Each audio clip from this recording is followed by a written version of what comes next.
And so I think it's good to keep in mind that praise, even if I believe the intentions are almost always pretty good, that it's not always received that way. And if it's not always received that way on an relatively even power dynamic from adult to adult, I believe that it doesn't always lead to positive results from adults to children.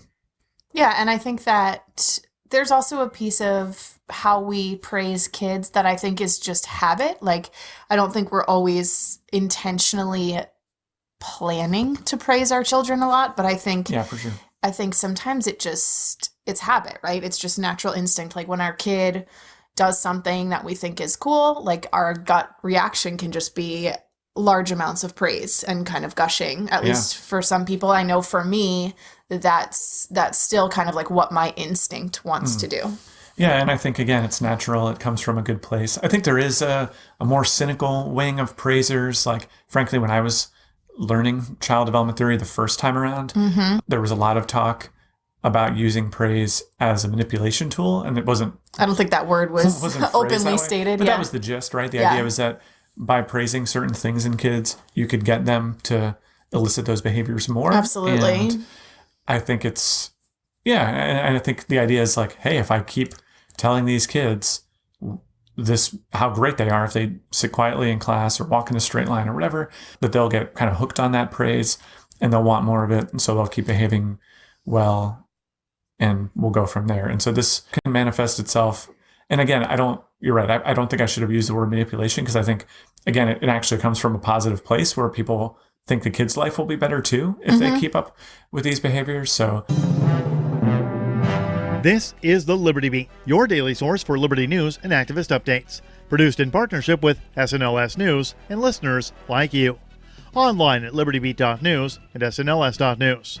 I'm Mick Murrow with your latest edition of the Liberty Beat. Gold is trading at $1,279, silver at $14.78, and Bitcoin is trading around $5,713. Today's prices are brought to you by InnoScale. Takeoff with Managed Cloud. Looking for a safe, secure way to store your important files online? Let InnoScale handle it for you. Their high availability cloud servers are the perfect solution for clients needing one or more secure, scalable servers with built-in hardware failover protection. For details, see them online at innoscale.net. In the news, on April 24th, 6 days before self-proclaimed Venezuelan interim president Juan Guaido's attempt to violently overthrow Venezuela's democratically elected government, alongside a handful of military defectors, the U.S. State Department published a fact sheet that boasted of Washington's central role in the ongoing coup attempt. After realizing the incriminating nature of its error, the State Department quickly acted to remove the page. Mid-Press News reports the Gray Zone has obtained a full copy of the expunged report. Entitled U.S. Actions on Venezuela, the document boasted that U.S. policy had effectively prevented the Venezuelan government from participating in the international market and has led to the freezing of its overseas assets. It reads like a sadistic celebration of Washington's retribution against the Venezuelan population as a whole. It's the kind of collective punishment illegal according to Article 33 of the Geneva Conventions. The Liberty Beat is sponsored in part by Brave Botanicals, high-quality kratom and CBD at reasonable prices with excellent customer service. Brave Botanicals is activist-owned and mission-driven, fighting for your right to consume plant-based medicine and natural remedies. Find out more at mybravebotanicals.com. And right now, Liberty Beat listeners can save 10% by using promo code SNLS at checkout. This is the latest edition of the Liberty Beat. Find us online at libertybeat.news and snls.news. Your news now continues.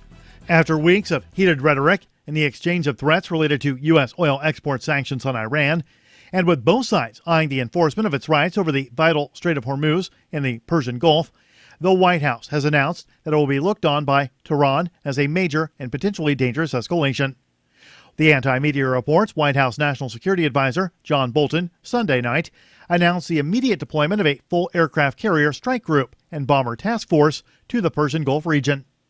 The official statement cites that CENTCOM is responding to multiple troubling and escalatory Iranian actions. Iran has within the past week vowed to keep exporting oil even as the White House vowed to take it down to zero, after ending the waiver program which allowed up to 8 nations to continue Iranian crude purchases on a conditional and limited basis. Iran has also vowed to continue patrolling the key narrow Strait of Hormuz passageway, through which some one-third of the world's oil passes. U.S. President Donald Trump on Sunday threw his support behind Israel amid ongoing airstrikes in the blockaded Gaza Strip. The anti-media reports that since Saturday, 25 Palestinians, including 2 pregnant women and 2 infants, were killed and more than 100 others wounded by Israeli airstrikes. The escalation in the Gaza Strip started when 4 Palestinians were killed, including a teenager, and 51 wounded on Friday in Israeli army attacks on Hamas-affiliated sites and a separate attack on a rally against the decade-long occupation and siege of the Gaza Strip. The Israeli assaults were met by Palestinian resistance factions launching 600 rockets toward Israeli settlements, killing 4 people, according to Israel. The airstrikes also hit a building that housed Anadolu Agency's office, which drew condemnation from international media organizations. Support for the Liberty Beat comes from the Conscious Resistance Network, featuring videos, news reports, and articles from a spiritual anarchist perspective. Experience the Conscious Resistance at theconsciousresistance.com. How would you like to have your business featured on the Liberty Beat? You can. Just send an email to libertybeat@snls.news for details. This is the Liberty Beat, produced in partnership with SNLS News and listeners like you. The Liberty Beat is online at libertybeat.news and snls.news. I'm Mick Murrow reporting with the latest edition of the Liberty Beat, reminding you, spread liberty with a smile.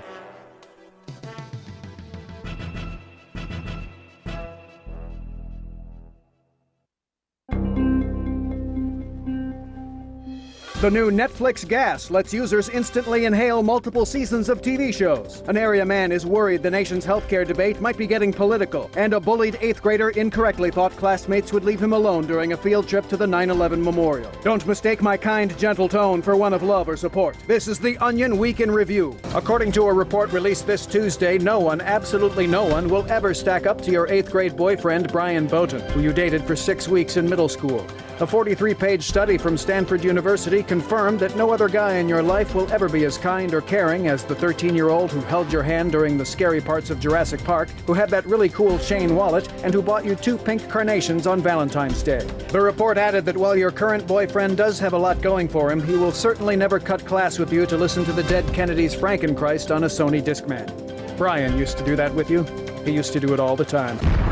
This is the Onion News Network.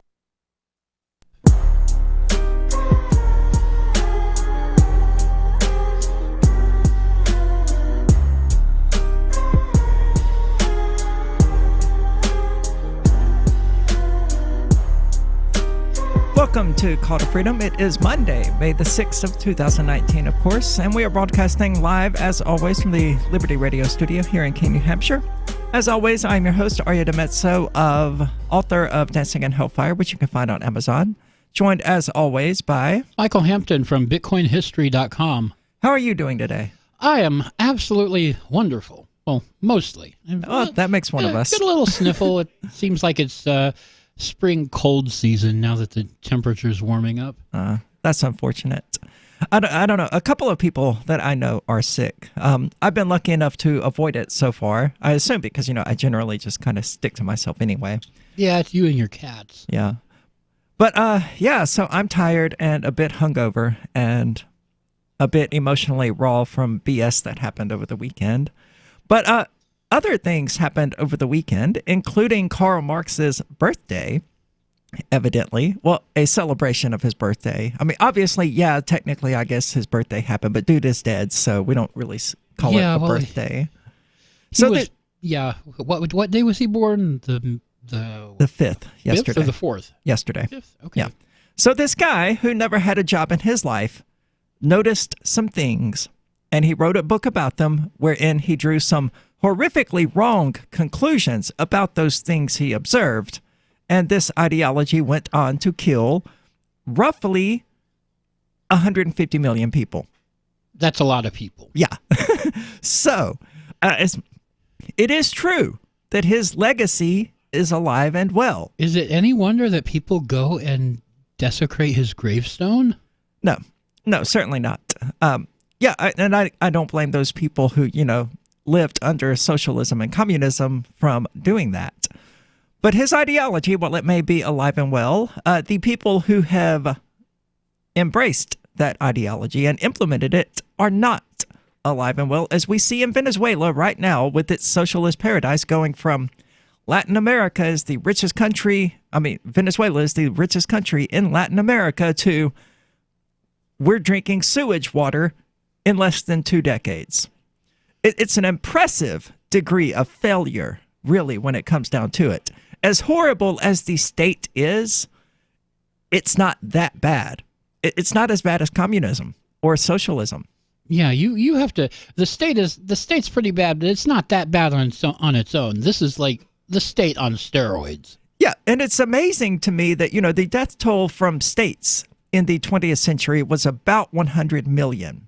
That's from war, and actually, no, that's not from war. If you include war, it goes up to about 300 million. Yeah, the number I'd heard was something like 250 million, 260. Yeah. That's just people killing their own. That's just the state killing its own civilians was 100 million. So 100 million people during the last century were murdered by their own governments.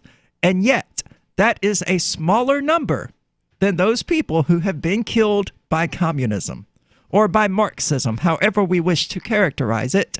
His ideas have killed more people than the government. And that is amazing. That is hard to do. Now, it's one thing to have a bad idea, but it's everybody has bad ideas. Yeah, but it's quite another thing to watch this bad idea rampantly propagate throughout the world and just kill more people than the government. The thing about Marx is nobody really took him all that serious. Not that many people took him seriously during his lifetime. It was after he died that people started looking at his writings and saying, oh, I could use this. Well, that's not entirely uncommon. Most philosophers and things like that aren't celebrated during their life. Nietzsche was the same way. Stirner was the same way. For whatever reason, a contemporary society doesn't really have much value in the living philosophers. So coming to us from the New York Times, happy birthday, Karl Marx. You were right. Now, the observation that Karl Marx made, I figured we'd start with this one, was that, technology had evolved to the degree that an individual worker was no longer capable of owning the tools that it required for them to do their job.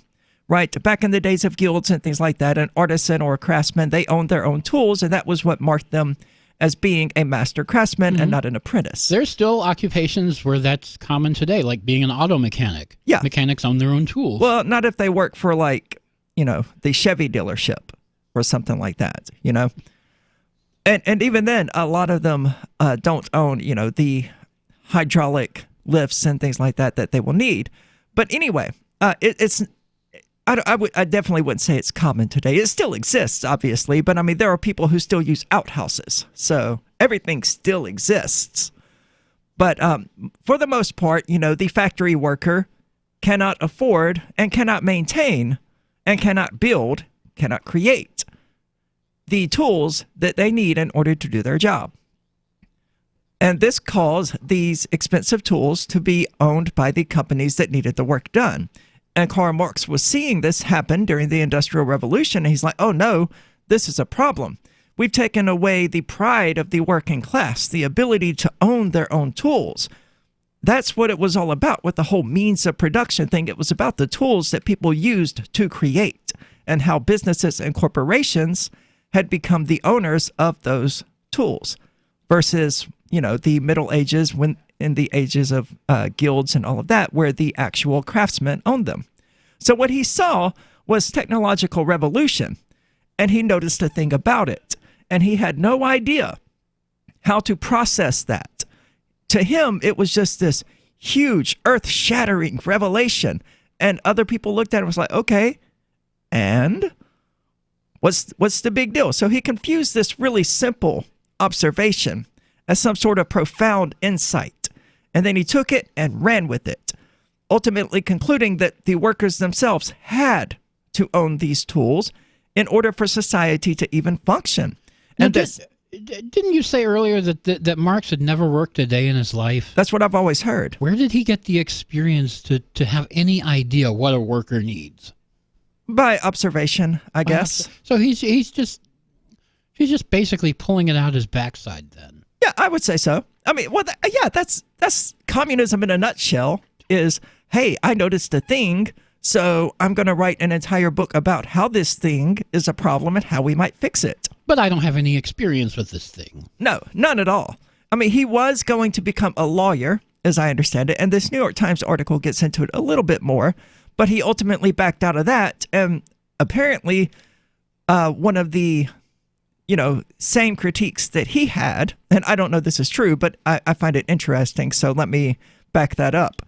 But, you see a lot of these socialists and things like that on Twitter complaining that they can't, pursue their own hobbies and things like that because they have to do something productive. They can't just sit at home and write Dada poetry all the time because nobody wants to pay them for it. They're like, capitalism tells you to follow your dreams and blah, blah, blah, and that's okay if you have dreams that other people want to buy. So Karl Marx had the exact same mentality. I want to follow my dreams and write this book on philosophy, but nobody wants to buy it, and it's capitalism's fault. I should be sustained by everyone else while I pursue my own wants and interests, disregarding the rest of society. Sounds familiar. Because that is ultimately the difference between socialism and capitalism, or free marketism, whatever you'd like to call it. The difference primarily is that socialism is an ego problem. It's, I want my fellow man to serve me. Capitalism requires you to serve your fellow man. And that's the part that the college-educated liberals do not like. Oh, no. They don't like that at all. No, all this stuff about, how they want to help their fellow man and things like that, what they're ultimately getting at is an ideology that would allow them to subsist off of everyone else without contributing anything to society, which we measure with economics, by the way. And they openly are antagonistic to this ideology that actually requires them to get out there and do something for someone else. They hate it.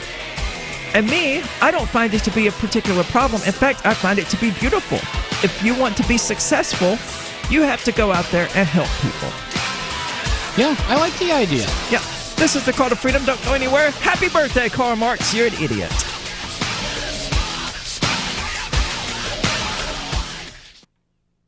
Looking for a great real estate investment? Consider New Hampshire, which is ground zero for the Liberty Movement. Your first call should be to Mark Worden from Porcupine Real Estate. He's more than just a real estate agent. He's your New Hampshire concierge. Where are the best places to live? Do you want farm, city, the burbs, or forest? Do you want a duplex or multifamily building so that renters pay your mortgage? There are homes in all price ranges in New Hampshire, and Mark can help with financing too. Invest in liberty and property. Mark Worden can help. PorcupineRealEstate.com. Why did you move to the Shire? I moved here to the Shire because there's other people around who take liberty just as seriously as I do. I moved to the Shire because I saw videos of people challenging authority and thought that I could get support myself. It called to me, like, do this, right now. I wanted to be around people like me who got it, and once I got here, I knew there was nowhere else that I wanted to be. I've always wanted to change the world, so I moved to the Shire to join people who were actually working towards doing the same thing. The people here are awesome, loving, and positive. It was for the adventure and for the feeling of something important is happening here, and I just wanted to come to sort of be part of that. Visit ShireSociety.com to read and sign the Shire Society Declaration and learn the reasons why, if you love liberty, you should immigrate to the Shire. Plus, connect with others via the forum at ShireSociety.com. That's ShireSociety.com. The LRN.FM social media channels have been revamped. We've eliminated Facebook and focused on other platforms like Twitter and Mastodon, the decentralized alternative to Twitter. On our accounts, you'll find posts from multiple LRN.FM show hosts together in one place. Follow us on Twitter at twitter.lrn.fm, or better yet, move to the decentralized Mastodon social media platform at toot.lrn.fm, toot.lrn.fm. I think you'll like it. Are you tired of governments murdering people around the world? Stop using their money. There is an alternative. Bitcoin is a stateless, free market, non-political currency. Bitcoin cannot be inflated or controlled by any government. By using their money, you are helping the state. Stop doing it. You have an incredible alternative available now. Learn it, use it, spread it. Get started with Bitcoin at bitcoin.com. That's bitcoin.com. Imagine someone in your community getting in their car, turning on the radio, and hearing the Liberty Radio Network. You can make that vision a reality with your own micro radio station. Visit broadcast.lrn.fm to learn how you can put our programs on the air in your area. You can have LRN.FM running around the clock, and you can even add in your own local shows. Building a radio station is simple, but programming isn't. That's where LRN.FM comes in. Learn more at broadcast.lrn.fm. That's broadcast.lrn.fm. Hey, I'm LRN.FM Program Director Ian Freeman. If you're listening to our free-to-air satellite feed in North or Central America, heads up. We've been on the Galaxy 19 satellite since 2010, but now our satellite provider is moving LRN.FM to a new channel on a different transponder. The current channel will stay on the air until the end of May to give you time to transition without any loss of service, so don't delay. I've posted the new channel details at sat.lrn.fm, but in case you're listening with no internet access, if you do a blind scan on your receiver, you should see the new channel at transponder 6, 11.8425 gigahertz, horizontal polarization, symbol rate 22,000, FEC 3/4. All that information is at sat.lrn.fm, as well as a link to our Patreon, where you can support our channels for just $2 a month. Visit sat.lrn.fm for more information about our international satellite channels, and thanks for listening to LRN.FM. Join the LRN.FM Discord for live chat 24/7 at discord.lrn.fm. That's discord.lrn.fm.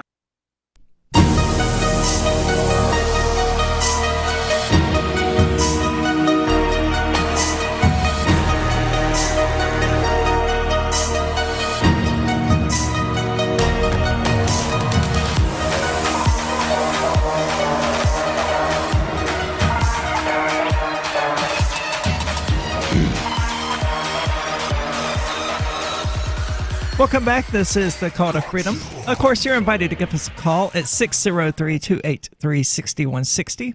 Again, that's 603-283-6160. Or if you prefer clearer quality, you can use the Discord call-in lines, which you can find at discord.lrn.fm.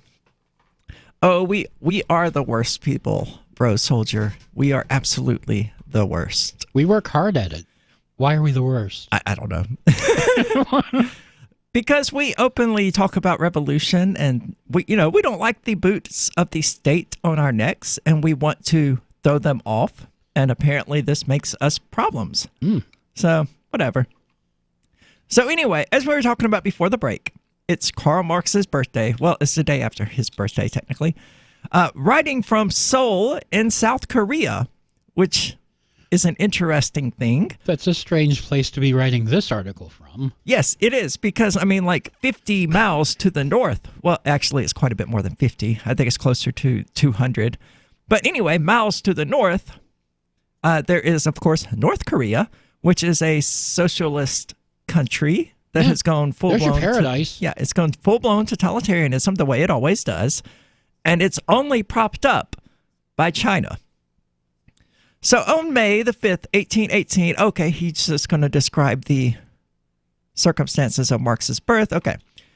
Such constraints were no match for Marx's boundless intellectual enthusiasm. Rare were the radical thinkers of the major European capitals of his day that he either failed to meet or would fail to break with on theoretical grounds. Blah, blah, blah. Okay, so this is going to be a lot of filleting Karl Marx. Mm-hmm. Sounds like it. Yeah, which is about right for the New York Times. In 1837, Marx backed out of the legal career that his father had mapped out for him and immersed himself instead in the speculative philosophy of Hegel at the University of Berlin. One might say that it was all downhill from there. One might say that. Yeah, that sounds about right. I would say that. God, can you imagine how history would be different if Marx actually had become a lawyer or gotten some kind of honest work? There would be more people today than there are because we're watching them die in Venezuela because of his quote-unquote philosophy. The deeply conservative Prussian government didn't take kindly to such revolutionary thinking, and by the start of the next decade, Marx's chosen career path as a university professor had been blocked. So this was a guy who just liked philosophy and was like, I want to teach philosophy at the university. And someone said, no, you don't seem to know what you're talking about. I don't view that as a problem. To me, that's working as intended.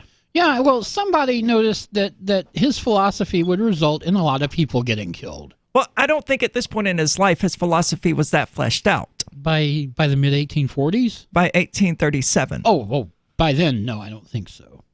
But I mean, basically a philosopher is somebody who thinks, right? And I would agree that you don't really need a degree in philosophy in order to do that. Nietzsche never had one. Plato never had one. Marx never had one. But you do need to be generally right when you're talking philosophy in order to teach it to other people, right? You can't just go, why ask why? I want to teach people philosophy. It doesn't work that way. If ever there was a convincing case, reading this article sounds painful. Well, no, the part that was painful about that was that they pluralized the subjunctive, which I don't agree with when you're talking about a singular noun. If there ever was a convincing case is the correct way. If there ever were a convincing case is incorrect. And I don't care what someone with a master's degree in literature has to say about it. Everybody does. They're wrong. Yeah, but they're wrong. It's a singular thing. A convincing case was, right? If you say a convincing case were, then you're clearly wrong, right? So rearranging the sentence doesn't change the nature of that. It shouldn't change the nature of that. So that's your literature rant for the day. For the hour. Yeah. So if there was ever a convincing case to be made for the dangers of philosophy, I don't know what to say to that. The dangers of thinking about existence. Then surely it's Marx's discovery of Hegel, whose grotesque, craggy melody repelled him at first, but which soon had him dancing deliriously through the streets of Berlin. As Marx confessed to his father in an equally delirious letter, was he literally dancing in Berlin? That's what I'd like to know. I wonder if there's any video of that. Well, not from 1837. Oh, right. But as Marx confessed to his father in an equally delirious letter in November of 1837, I want to embrace every person standing on the street corner. I don't find that to be particularly delirious. I find that to be a good sentiment for human beings to have toward one another. Yeah. I would be a little creeped out if they went around doing it, and I would be like, no, look, don't touch me. But if you want to go around giving people hugs and they don't mind, go around giving people hugs. No, I find it a little weird that he got this sentiment after reading Hegel. I'm not familiar enough with Hegel to know. I know only the barest minimum about him, but after reading any philosopher, really. Yeah, that's true. Well, my main philosopher, my go-to guy for, things that I don't readily comprehend would be Nietzsche. And he was certainly not a particular fan of humanity. He was. I mean, in fact, what he wanted was for the best. He wanted the best for humanity, and he saw society as a whole is going down this direction that is not going to take us to the best, but to the absolute worst. But I don't want to get into Nietzsche now. So, as we reach the bicentennial of Marx's birth, what lessons might we draw from his dangerous and delirious philosophical legacy? What precisely is Marx's lasting contribution? Look, if that's a question you have to actually ask. You have to ask that question? I'm concerned about your ability to recognize things that happen around you. His most lasting contribution was clearly Marxism. I think that's absolutely indisputable. Today, the legacy would appear to be alive and well. Again, the people who succumbed to that legacy are not alive and well. No, they're in shallow graves, shallow mass graves. Or they're about to be, or they're breeding rabbits while they drink sewage water. Since the turn of the millennium, countless books have appeared, from scholarly works to popular biographies, broadly endorsing Marx's reading of capitalism and its enduring relevance to our neoliberal age. Well, this whole fellatio of Marx is going to get worse. So don't go anywhere. We're going to talk to you about how Marx was totally not a lunatic, evidently. But don't worry, because he is a lunatic, and we've also got that. This is the worst erotica I've ever heard.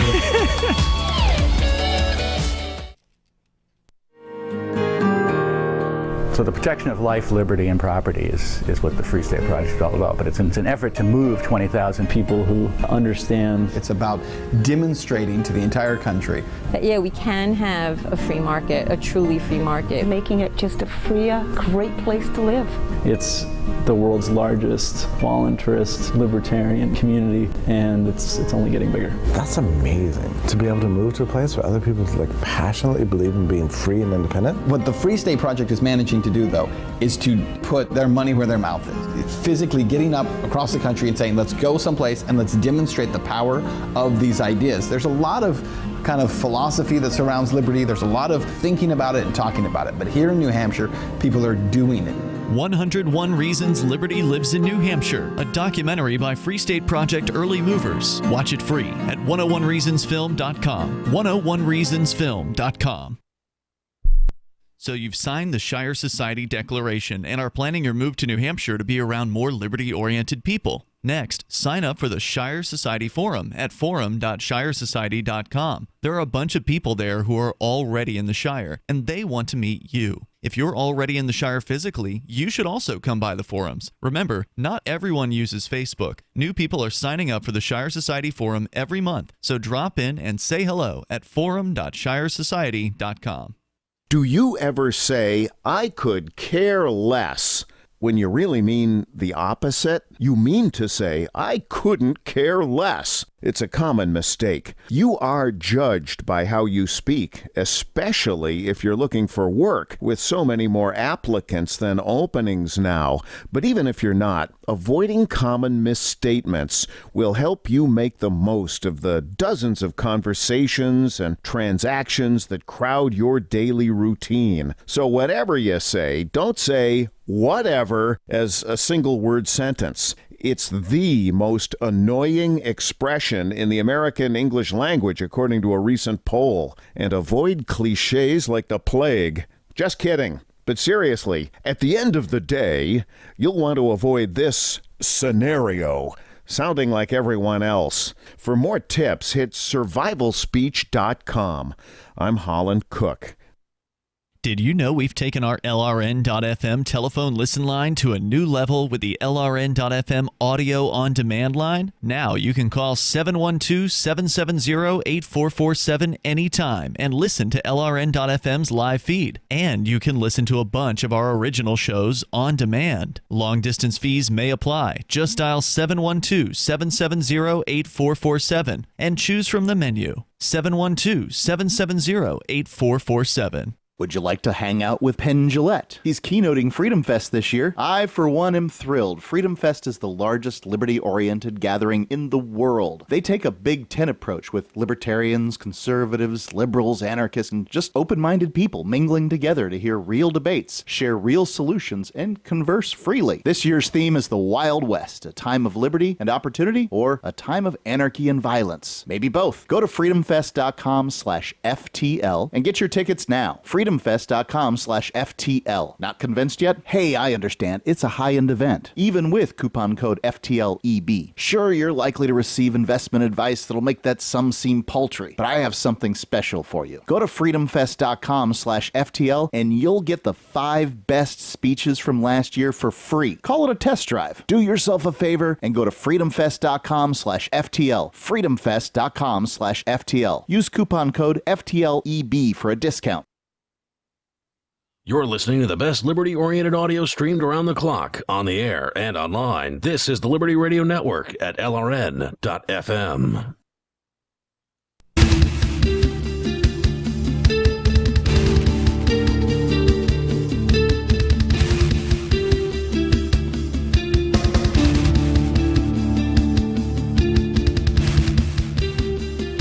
Welcome back. This is the Call to Freedom. And we've been talking about Karl Marx and his birthday, but before we get back into that, I want to tell you about the Rational Review News Digest located at rationalreview.com. It's the Freedom Movement's daily news digest, aggregating stories from all over the internet that are of interest to libertarians and to liberty-minded people.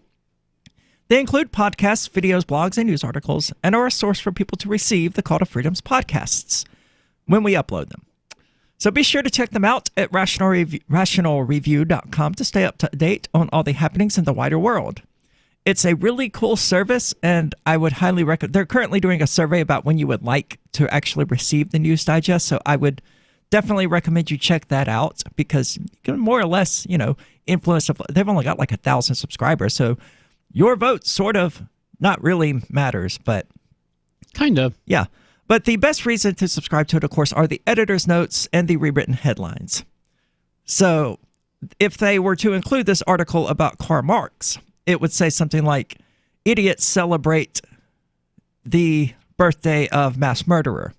Well, he never killed anybody. I don't want to characterize him as a mass murderer. No, he just inspired people who mass murdered. Yeah. So it's been pointed out that, in 30 years, robots are going to do a lot more work.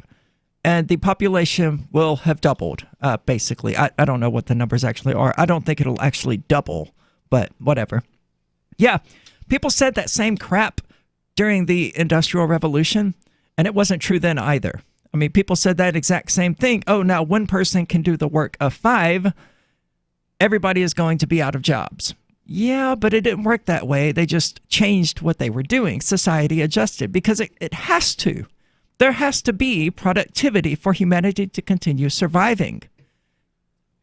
That's just how it actually works, So we've been talking about this opinion piece from this guy in Seoul, whose name I don't have in front of me now, about how Marx was totally not a dangerous lunatic. Well, he does suggest that there are aspects of Marx that are dangerous and delirious. He describes Marx's legacy as a dangerous and delirious philosophical one. So in 2002, the French philosopher Alain Badiou declared at a conference in London that Marx had become the philosopher of the middle class. No, actually, that would absolutely be Nietzsche.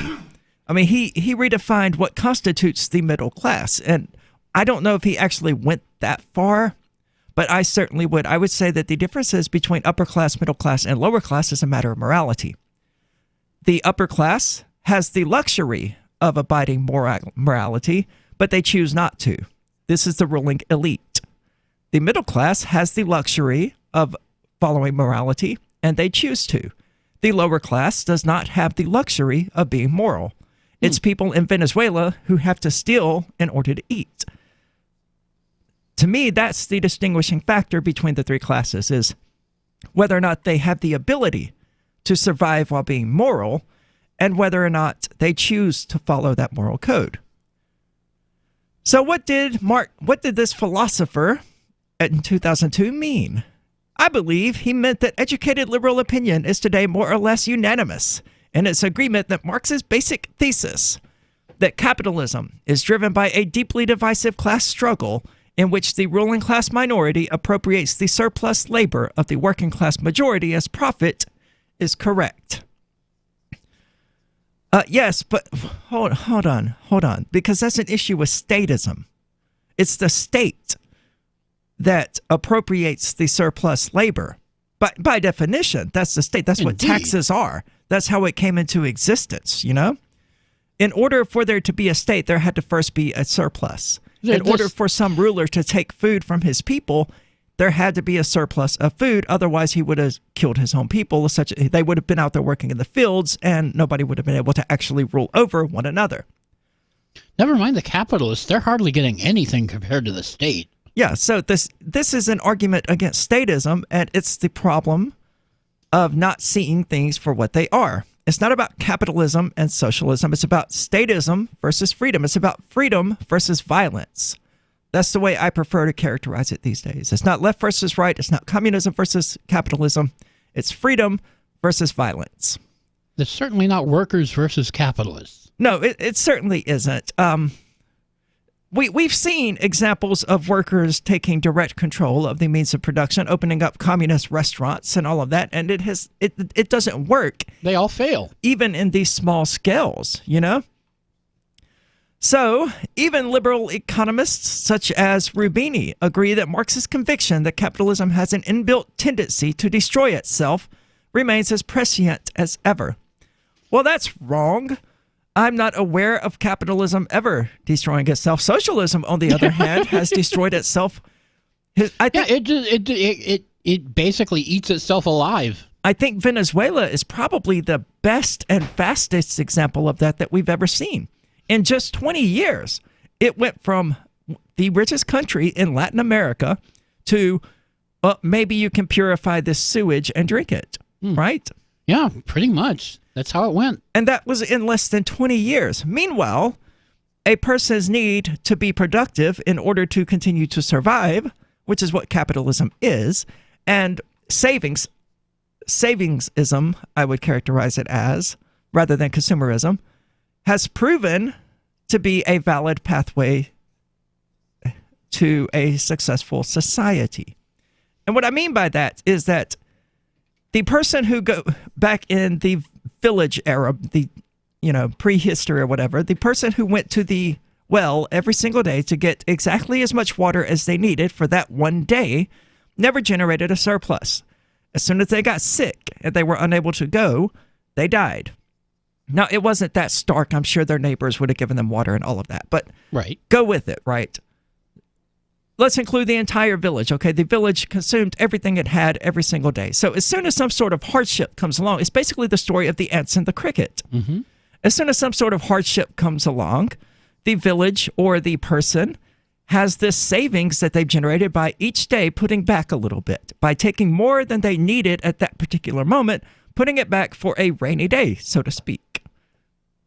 That's capitalism as a whole. It's people taking a raw resource that could be useful, but instead refining it or putting it aside for later refinement or for later use. And in time, this builds up and everyone ends up sharing in the wealth, as we see in the United States, where you can get a 32-inch flat screen television for like $100. Whereas just 15, 20 years ago, you would have been paying $1,000 for that, and it wouldn't have been a flat screen. It wouldn't have been an LCD screen. No. It would have been one of those weird big giant plasma thing. Yeah. It would have been one of those weird giant things that, were a mark of pride among the people who had them. But capitalism did that. Capitalism took the computer that filled an entire room and put it in the palm of your hands. Socialism took that and gave you a rabbit to breed and said, eat this if you want to stay alive. I don't know how else to paint the picture here. Capitalism works. The picture's painted itself. Yeah, the free market works. If you allow people to do things that they enjoy doing in order to serve other people, because yes, you do have to serve other people for this whole thing to function, because unless you're out there farming your own food, you're going to need to provide the farmer with something that they want in order for them to provide you with the food that you need. We achieve this in a modern society by using currency. I don't have to go fix the farmer's computers because I instead fix person L's computer. They give me cash and I give the farmer that cash. Ideally, we would use cryptocurrency or whatever, but just some sort of currency in general. It allows us to get away from that barter economy. That's the whole purpose of money. Yeah, and that's how society is supposed to function. That's how it works. That's everything there is to it, right? But then you have this group of people who are like, no, I don't want to give the farmer anything. I think it should be the farmer's responsibility to keep me alive. And that's where socialism comes in. Don't go anywhere. We're going to get more into this. This is The Call to Freedom.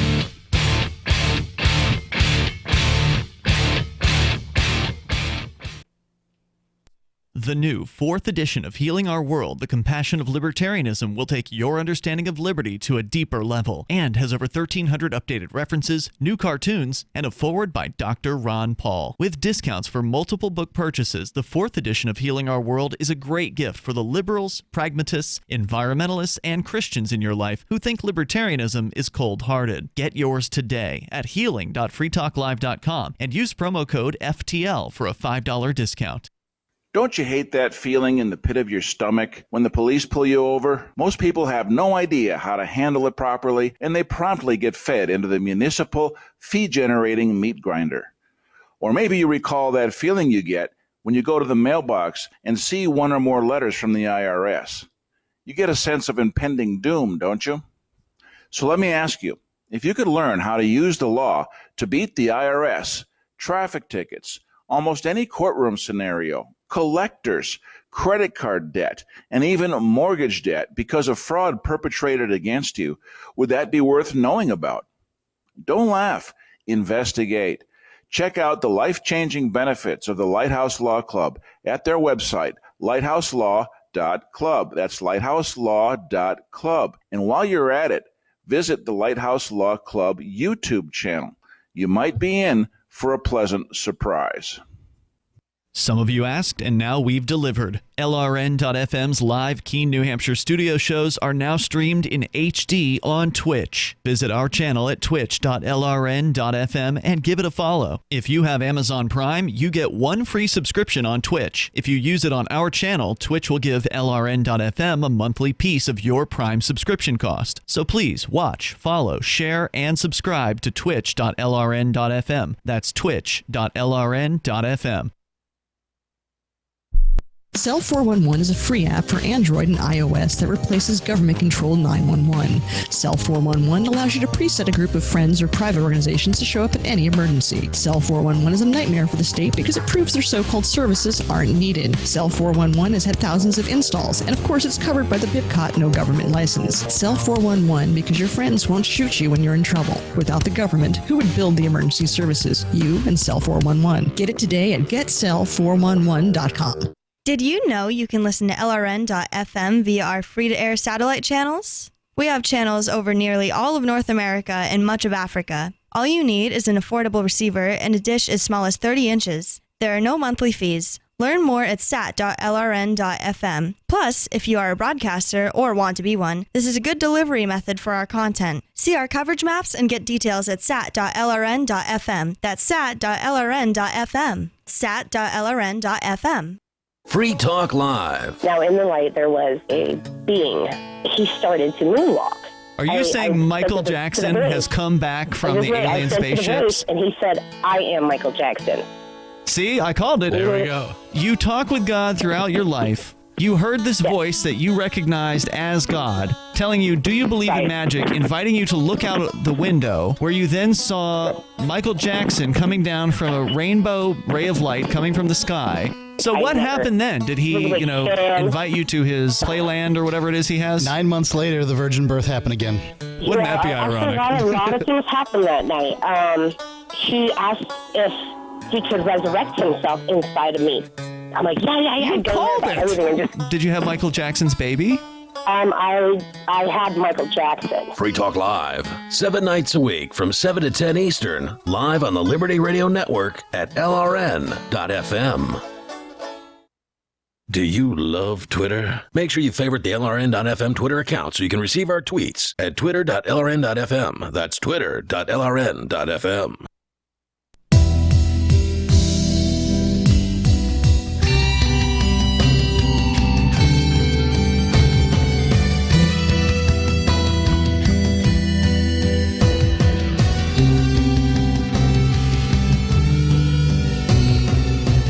Welcome back. This is The Call to Freedom. And if you've ever wanted to have sex with prostitutes and then arrest them, or shoot people over broken taillights, or break into people's apartments and then shoot them, all escaping accountability with a magical phrase that you feared for your life, or even more stupidly, that it was dark and you thought it was your apartment, presumably while very, very drunk, then you should try the Thin Blue Line game, which you can find at thinbluelinegame.com. It's the only card game in the world that allows you to pull grandmothers over for doing 38 miles per hour in a 35, and then, giving them tickets and all of that stupid nonsense. So it's a really cool card game. Go check it out. It's thinbluelinegame.com. For a limited time, you can use the coupon code CTF to get all shipping costs waived. So again, one more time, that's called good God. That's us. thinbluelinegame.com. So we've been talking about Marx and this person who is clearly a very big fan of presumably all of the death and poverty caused by socialism and Marxism. But, I'm not going to admit that. There's definitely a large disconnect there between the theory, which even I will admit could work. That whole worker-owned utopia, it could work. And how it is actually played out in the real world is staggering. And it's something that I think these liberals, the leftists, the socialists, the communists, should recognize that, okay, in theory, this is a good idea. But it doesn't work. There doesn't seem to be a way to get from A to B without causing 200 million dead people. And taking the position that 200 million dead people is probably a bad thing. Marx didn't think so. Well, I don't think Marx appreciated that his ideology was going to lead to widespread death and destruction. Oh, I think he did. I've read some of his later writings, and he was well aware that revolution was going to require killing a lot of people. Well, yeah, okay, and that's one thing. But so this is true of liberty as well. Even if we don't actually declare war on the state and we just start living our lives as though the state isn't there, eventually it's going to come down on us, and we're going to have to fight back and destroy it, right?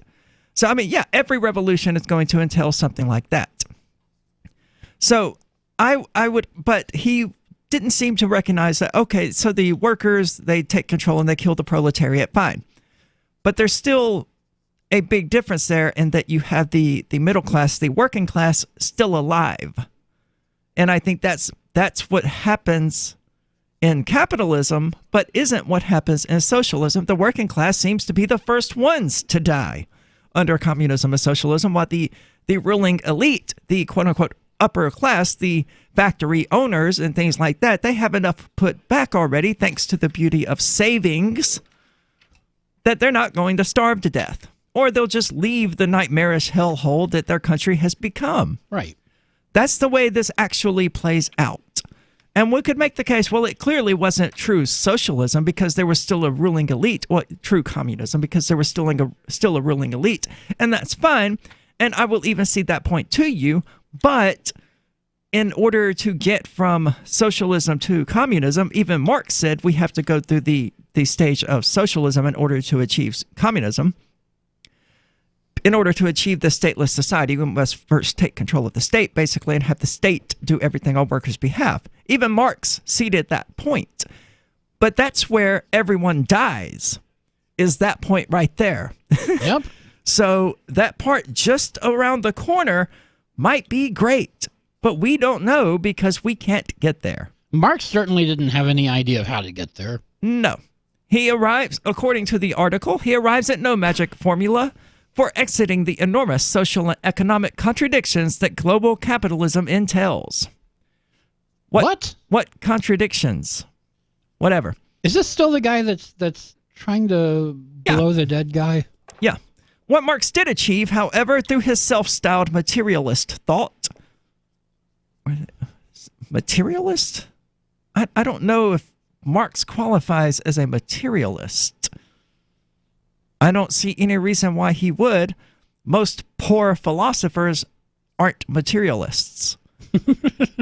I'm not a materialist, but it's not because I'm a poor philosopher. It's because I'm anti-materialism.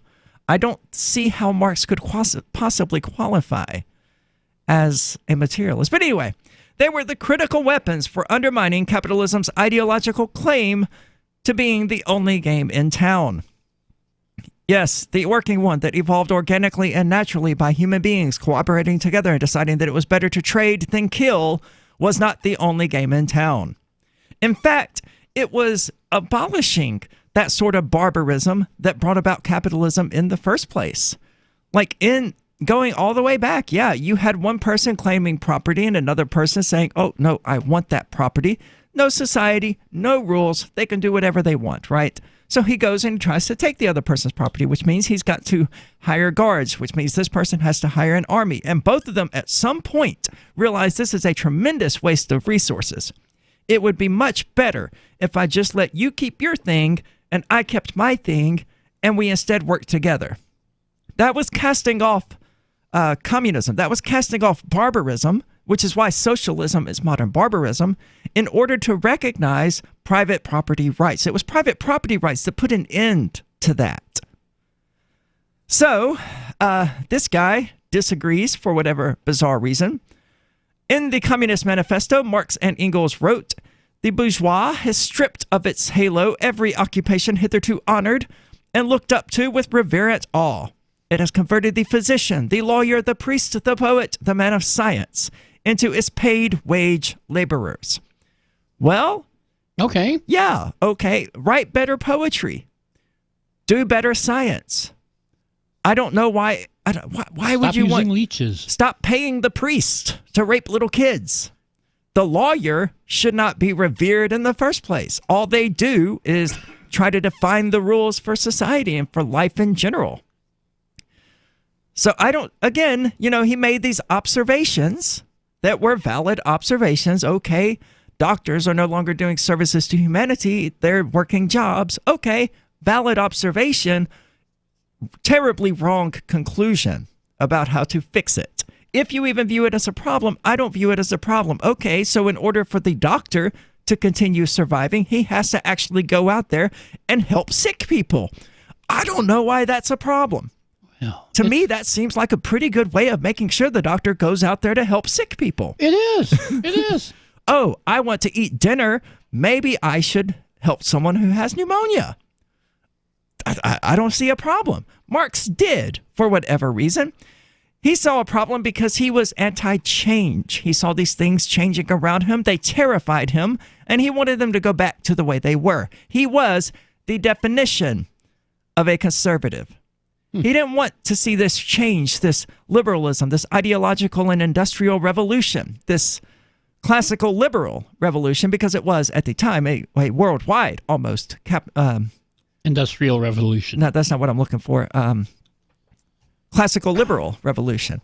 And he didn't like any of it because it all scared him. Because he, like the people today who are all, oh no, those trans people are, oh no, they're the devil. And all that other nonsense, and the Muslims are coming, and the Mexicans are coming, and America is changing. They fear change. So they will implement whatever horrible ideology they think will stave off that change, even if it means killing 200 million people because they're so caught up in this us and them mentality that they see us changing and they don't like it. So Marx saw things changing. He didn't like it. He judged it to be a problem, even though, as we pointed out, a physician having to actually take care of people in order to sustain their own existence cannot possibly be a bad thing. In fact, that's probably a positive thing because it means the physician isn't out there in the fields growing their own wheat and breeding their own chickens, and instead they're out there actually taking care of people. Which is supposedly what they do best. And it was the change aspect of this that Marx feared. What else could he have feared in this situation? The possibility that he might have to get an honest job. Yeah, definitely, because he adds the man of science and the poet into this, right? And he clearly considered himself to be a philosopher. He wanted to teach philosophy. And the only avenue to teach philosophy is in the university. Society has no use for a philosopher. You can't get a job philosophizing for McDonald's. Nope. They don't want that. Nobody needs that. Nobody is willing to pay you to do that. Jobs for philosophers in industry are exceedingly rare. Yeah, because it provides no useful service to anyone but yourself. Well, this is the Call to Freedom. Don't go anywhere. We're going to dig further into Karl Marx and everything that was wrong with his ideology. This is the Call to Freedom.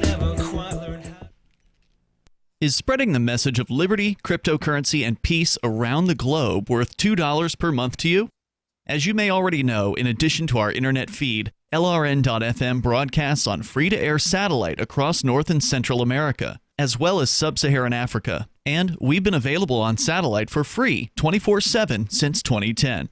The LRN.FM free-to-air satellite signal is reaching some of the most oppressive regimes in the world, and there's no doubt our ideas are making an impact. You can learn more about the channel's impact by watching the 3-minute video at fund.lrn.fm. If you'd like to help free minds globally with our ideas of liberty, cryptocurrency, and peace, you can donate as little as $2 per month via fund.lrn.fm. You can help us continue and expand our satellite broadcast to multiple continents. Visit fund.lrn.fm today, and thank you for your help. Don't forget to share the link on social media. That's fund.lrn.fm. Now that you've found the Liberty Radio Network at LRN.FM, you may want to help expose others to our great programs. To assist you in doing so, you'll find resources at promote.lrn.fm, including details on how to get a free bumper sticker, quarter-page flyers you can print out and distribute, banners for your website, as well as files that will allow you to make your own custom banners and graphics. Visit promote.lrn.fm and help bring new listeners to the Liberty Radio Network. That's promote.lrn.fm.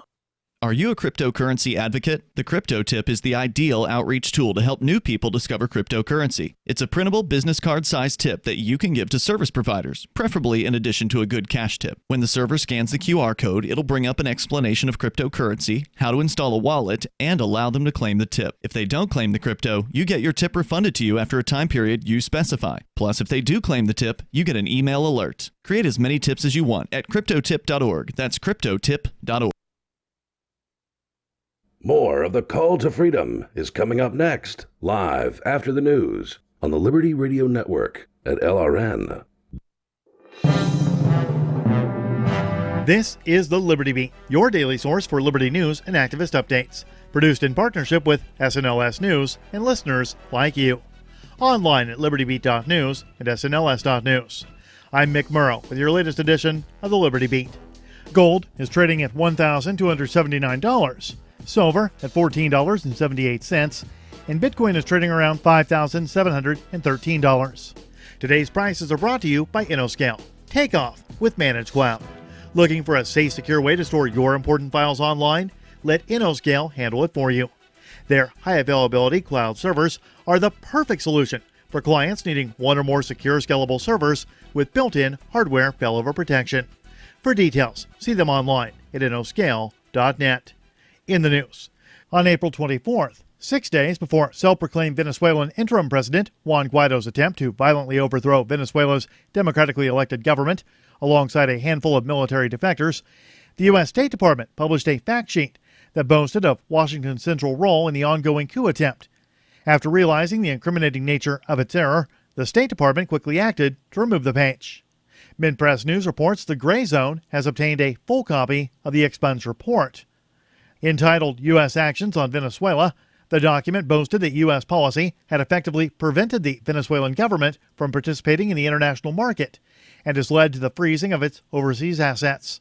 It reads like a sadistic celebration of Washington's retribution against the Venezuelan population as a whole. It's the kind of collective punishment illegal according to Article 33 of the Geneva Conventions.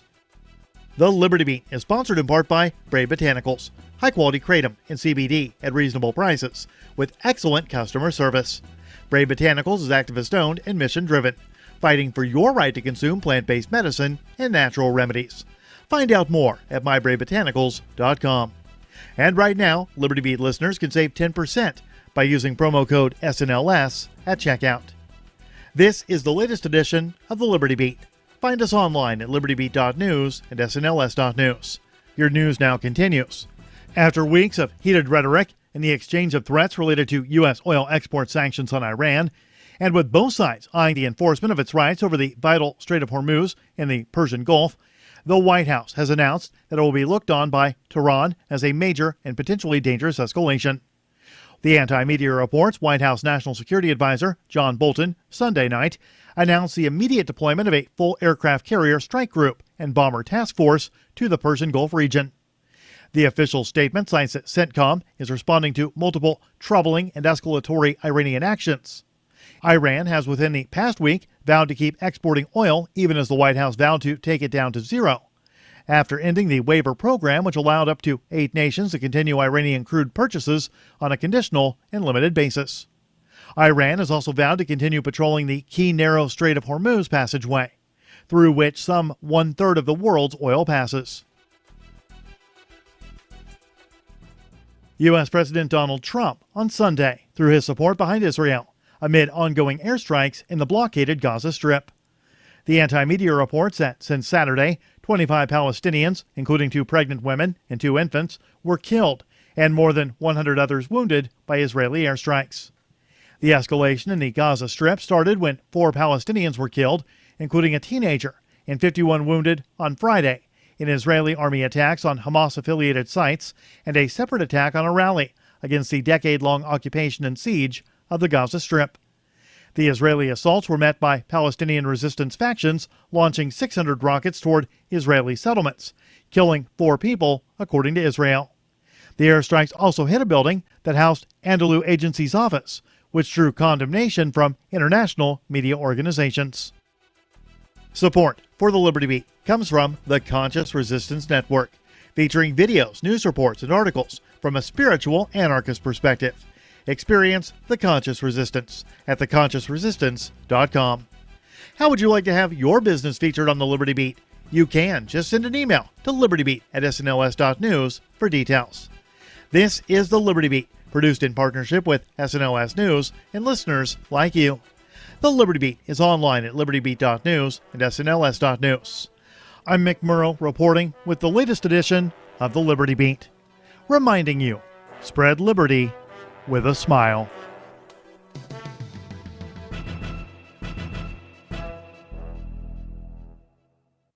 We turn to Washington, D.C., where America's roommates are holding a rally as part of their new One Vote Doesn't Matter political action campaign. The rally, which drew thousands of roommates, ranging from the guy who keeps all of his groceries in his room to the guy whose name the lease is under, is just a part of a surging grassroots movement to spread the message that one person's vote can't make a difference if you really, really think about it. You know, this is like the most important election of our lifetime. We just want to get the word out that it's already been decided in some smoke-filled boardroom. You know, I pretty much minored in poli-sci, so I think I get this stuff. Joining us now is Jason Copeland at a rally in the nation's capital. Jason, how would you describe the energy there? Yeah, hi, Andrea. I'd say it's a definite chill vibe. I just saw the roommate whose only friend seems to be his younger brother and the guy who just has an air mattress in his room passing out flyers together. Now, the roommates do make some interesting points. The Electoral College it is weird. This is the Onion News Network.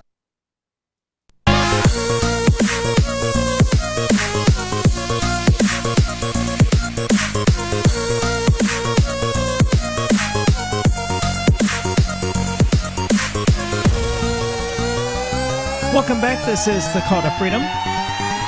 As always, I am your host, Arya DeMezzo of Arya Uncensored, which will be airing tomorrow night at 10 o'clock p.m. Eastern Standard Time on dlive.lrn.fm and twitch.lrn.fm. Historically, it was a show that I did totally topless. I will not be topless anymore because we got suspended from Twitch because of it. That's unfortunate. But I'm probably going to spend tomorrow's episode ranting about being emotionally raw and the BS that happened over the weekend. So for those few people out there who like those rare glimpses into my life, that will probably be going on tomorrow on Arya Uncensored because Chris Wade still has not gotten back to me about whether or not he's going to do it. So there may or may not be a call to freedom. I don't know. Anyway, as always, I'm joined in the studio by Michael Hampton from CryptoTip.org. And I think the people who are interested in your personal life are probably 3/4 of the chat room. Well, interesting. They're going to get a dose of it tomorrow, I would imagine. Tune in for Arya Uncensored tomorrow at 10 p.m. Eastern. Yep. That's why I'm liking this Marx stuff, because I can rant about Marx while the rest of my brain is dealing with other crap from the weekend that I'm not going to get into right now because I don't have the energy right now. I'll be drunk during Arya Uncensored, and that will give me the energy to get into it. Yeah. Arya Drunk and Uncensored is worth watching. I hope so. People seem to like it. So that's tomorrow night, 10 o'clock p.m. Eastern Standard Time, right after Free Talk Live. So anyway, to better understand how Marx achieved his lasting global impact, an impact arguably greater and wider than any other philosophers before or after him. And nobody else has gotten so many people killed. No, I wonder what the taste of dead man penis is, because this author seems to know. Actually, he seems to like it. I would certainly contend that Nietzsche probably had the greatest and widest impact of any philosopher, which is made all the more tragic because very few people have actually read Nietzsche, but he was popular, relatively popular at the time, and you had people like George Bernard Shaw who were heavily influenced by Nietzsche, and of course, many people went on to be influenced by George Bernard Shaw, and it just sort of spiraled out of... Rick and Morty, the show today, would not exist without George Bernard Shaw. And none of it would exist without Nietzsche. Rick and Morty is like Nietzscheanism, the show. Yeah, pretty much. I mean, that's why we all love it. Yeah. So anyway, his impact. And Nietzsche didn't kill anybody. Nobody died as a result of Nietzsche's ideas, right? Which is great. So we can begin with his relationship to Hegel. What was it about Hegel's work that so captivated Marx? As he informed his father, early encounters with Hegel's system, which builds itself upon layer after layer of negations and contradictions, hadn't entirely won him over. I'm going to have to read Hegel now. I'm sorry. Yeah, me too. I don't have time for that. But I need to know what I've missed. And clearly I've missed something. So get to read Hegel now. That'll be fun. So Marx found that the late 18th century idealisms of Kant and Fichte that so dominated philosophical thinking in his century prioritized thinking itself, so much so that reality could be inferred through intellectual reasoning. But Marx refused to endorse their reality.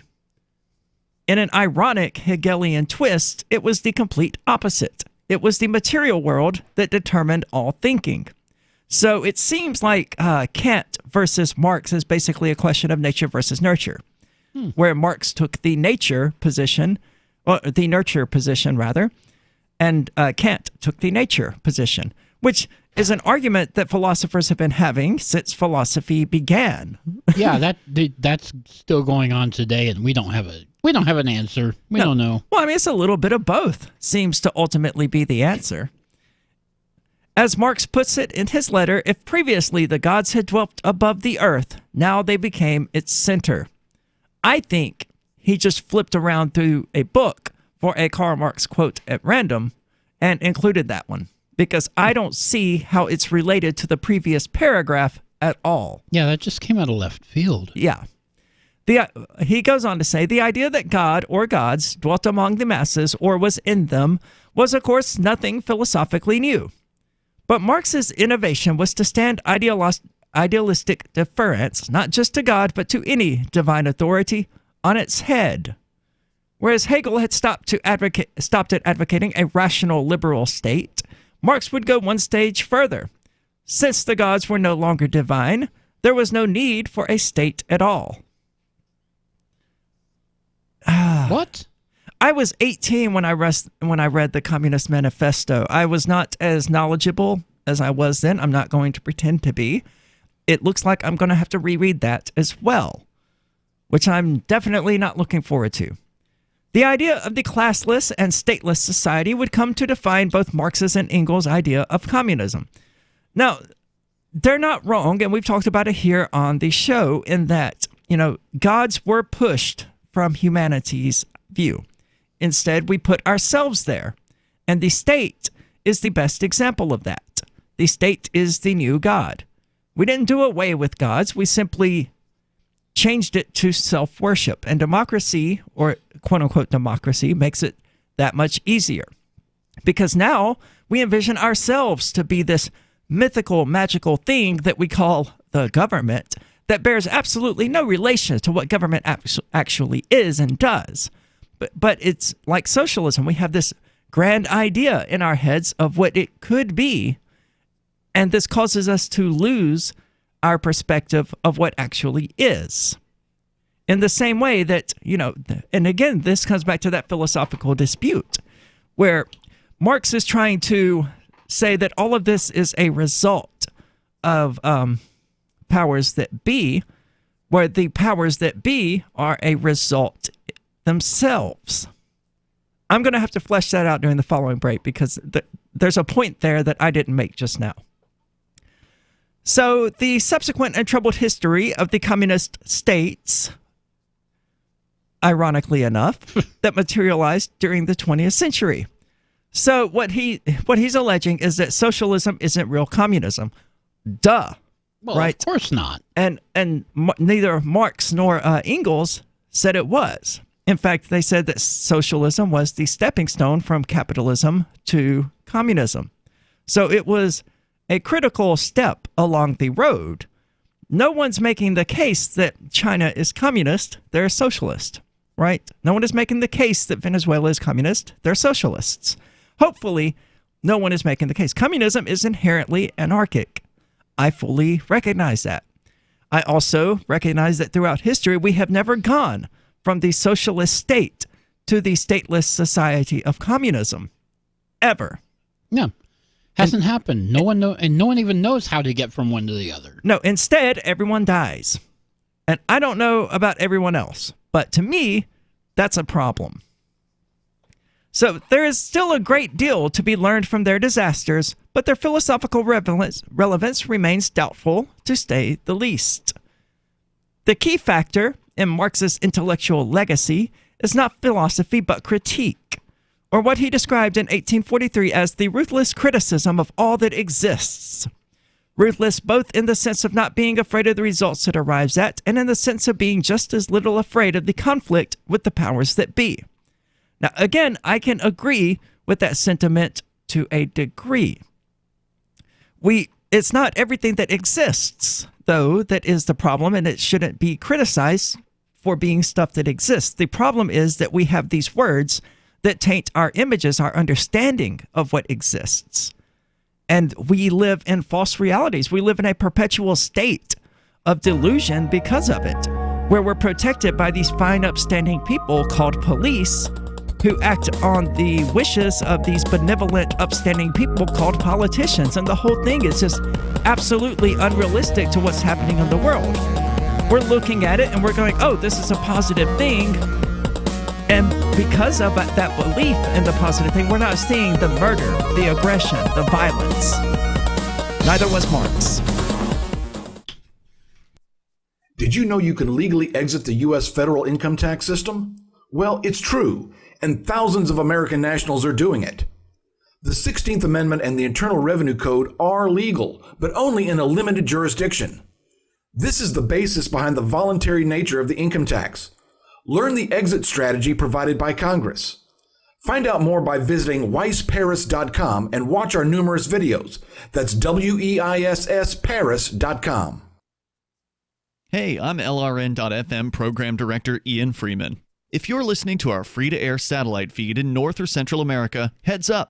We've been on the Galaxy 19 satellite since 2010, but now our satellite provider is moving LRN.FM to a new channel on a different transponder. The current channel will stay on the air until the end of May to give you time to transition without any loss of service, so don't delay. I've posted the new channel details at sat.lrn.fm, but in case you're listening with no internet access, if you do a blind scan on your receiver, you should see the new channel at transponder 6, 11.8425 GHz, horizontal polarization, symbol rate 22,000, FEC 3/4. All that information is at sat.lrn.fm, as well as a link to our Patreon, where you can support our channels for just $2 a month. Visit sat.lrn.fm for more information about our international satellite channels, and thanks for listening to LRN.FM. LRN.FM is proud to announce our official listening apps for Android and iOS devices. Now you can easily tune into our streams anywhere, anytime on your smartphone or tablet. Just visit apps.lrn.fm or search for LRN.FM in the Android or Apple app stores. Please download, rate us 5 stars, then share the link on your social media and let your friends and family know how you're listening to LRN.FM. Download it now, free at apps.lrn.fm. Did you know that Free Aid is a mutual aid, educational, and networking organization? At Free Aid, we support volunteers who provide first aid. We do outreach to the public about health and safety, and we bring together medically skilled freedom lovers. Free Aid is made possible by your generous support. Donors can receive great gifts like first aid kits, t-shirts, silver dime cards, and hoodies. The Free Aid Silver Dime Card Project is sponsored in part by Roberts & Roberts Brokerage, Freedom's Phoenix, and Don't Tread on Meme. Visit fr33aid.com. There are lots of ways to listen to Free Talk Live. Our podcast has been around since podcasts began, and now the FTL feed is loaded with content besides our full show archives. Did you know that we make it easy for you to customize your podcast subscriptions? We have different feeds, one that includes only our full shows, one with just the Daily Digest, and one with just the Edgington Post. You decide what you listen to. It's quick and easy to customize your feeds at feeds.freetalklive.com. That's feeds.freetalklive.com. I've been told no in many different ways. I give you an order and you're going to obey it. George, you can go this way. You can't do that and you have to leave here. You cannot bring signs into the rally. Walk with me. Well, I'm comfortable here, actually. Whoa, Hey, who do you think you are? Excuse me. There is no video and audio allowed in this office. No, I have work today. You ain't going to make it. Wait now. Wait a minute. Holy crap. Hey! Oh my God! Unbelievable! Why are you running from me? Because you scared me. What am I being detained for? You're being served. What is this? You're being served. What is this? Bureaucrats have a funny way of telling people no. That's the sound of the men working on the chain. Derek J's Victimless Crime Spree. Watch it for free and order the Director's Cut DVD at victimlesscrimespree.com. You can put the Liberty Radio Network on the air in your area. Visit broadcast.lrn.fm to learn how. Broadcast.lrn.fm. Oh,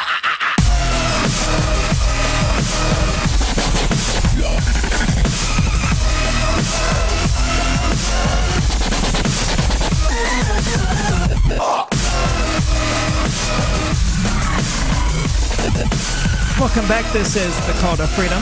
As always, you're invited to give us a call if you have thoughts on Karl Marx and society and economics in general. That number is 603-283-6160. Once more, that's 603-283-6160. Or you can use the Discord call-in lines, which you can find at discord.lrn.fm. It may or may not be working following some changes that were made to the primary, well, not the primary, but one of the computers here at the studio. So testing those would be great.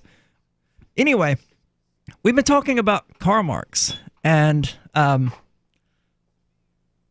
Marxism, communism, socialism, and all of that, coming to us by this guy who really has a thing for Karl Marx and has clearly done his homework more so than I have, but is still wrong, I would contend, because Marx, again, he made these interesting observations, but he didn't carry them through to their conclusions, or he did, but the conclusions that he arrived at were led by his own resistance and fear of change.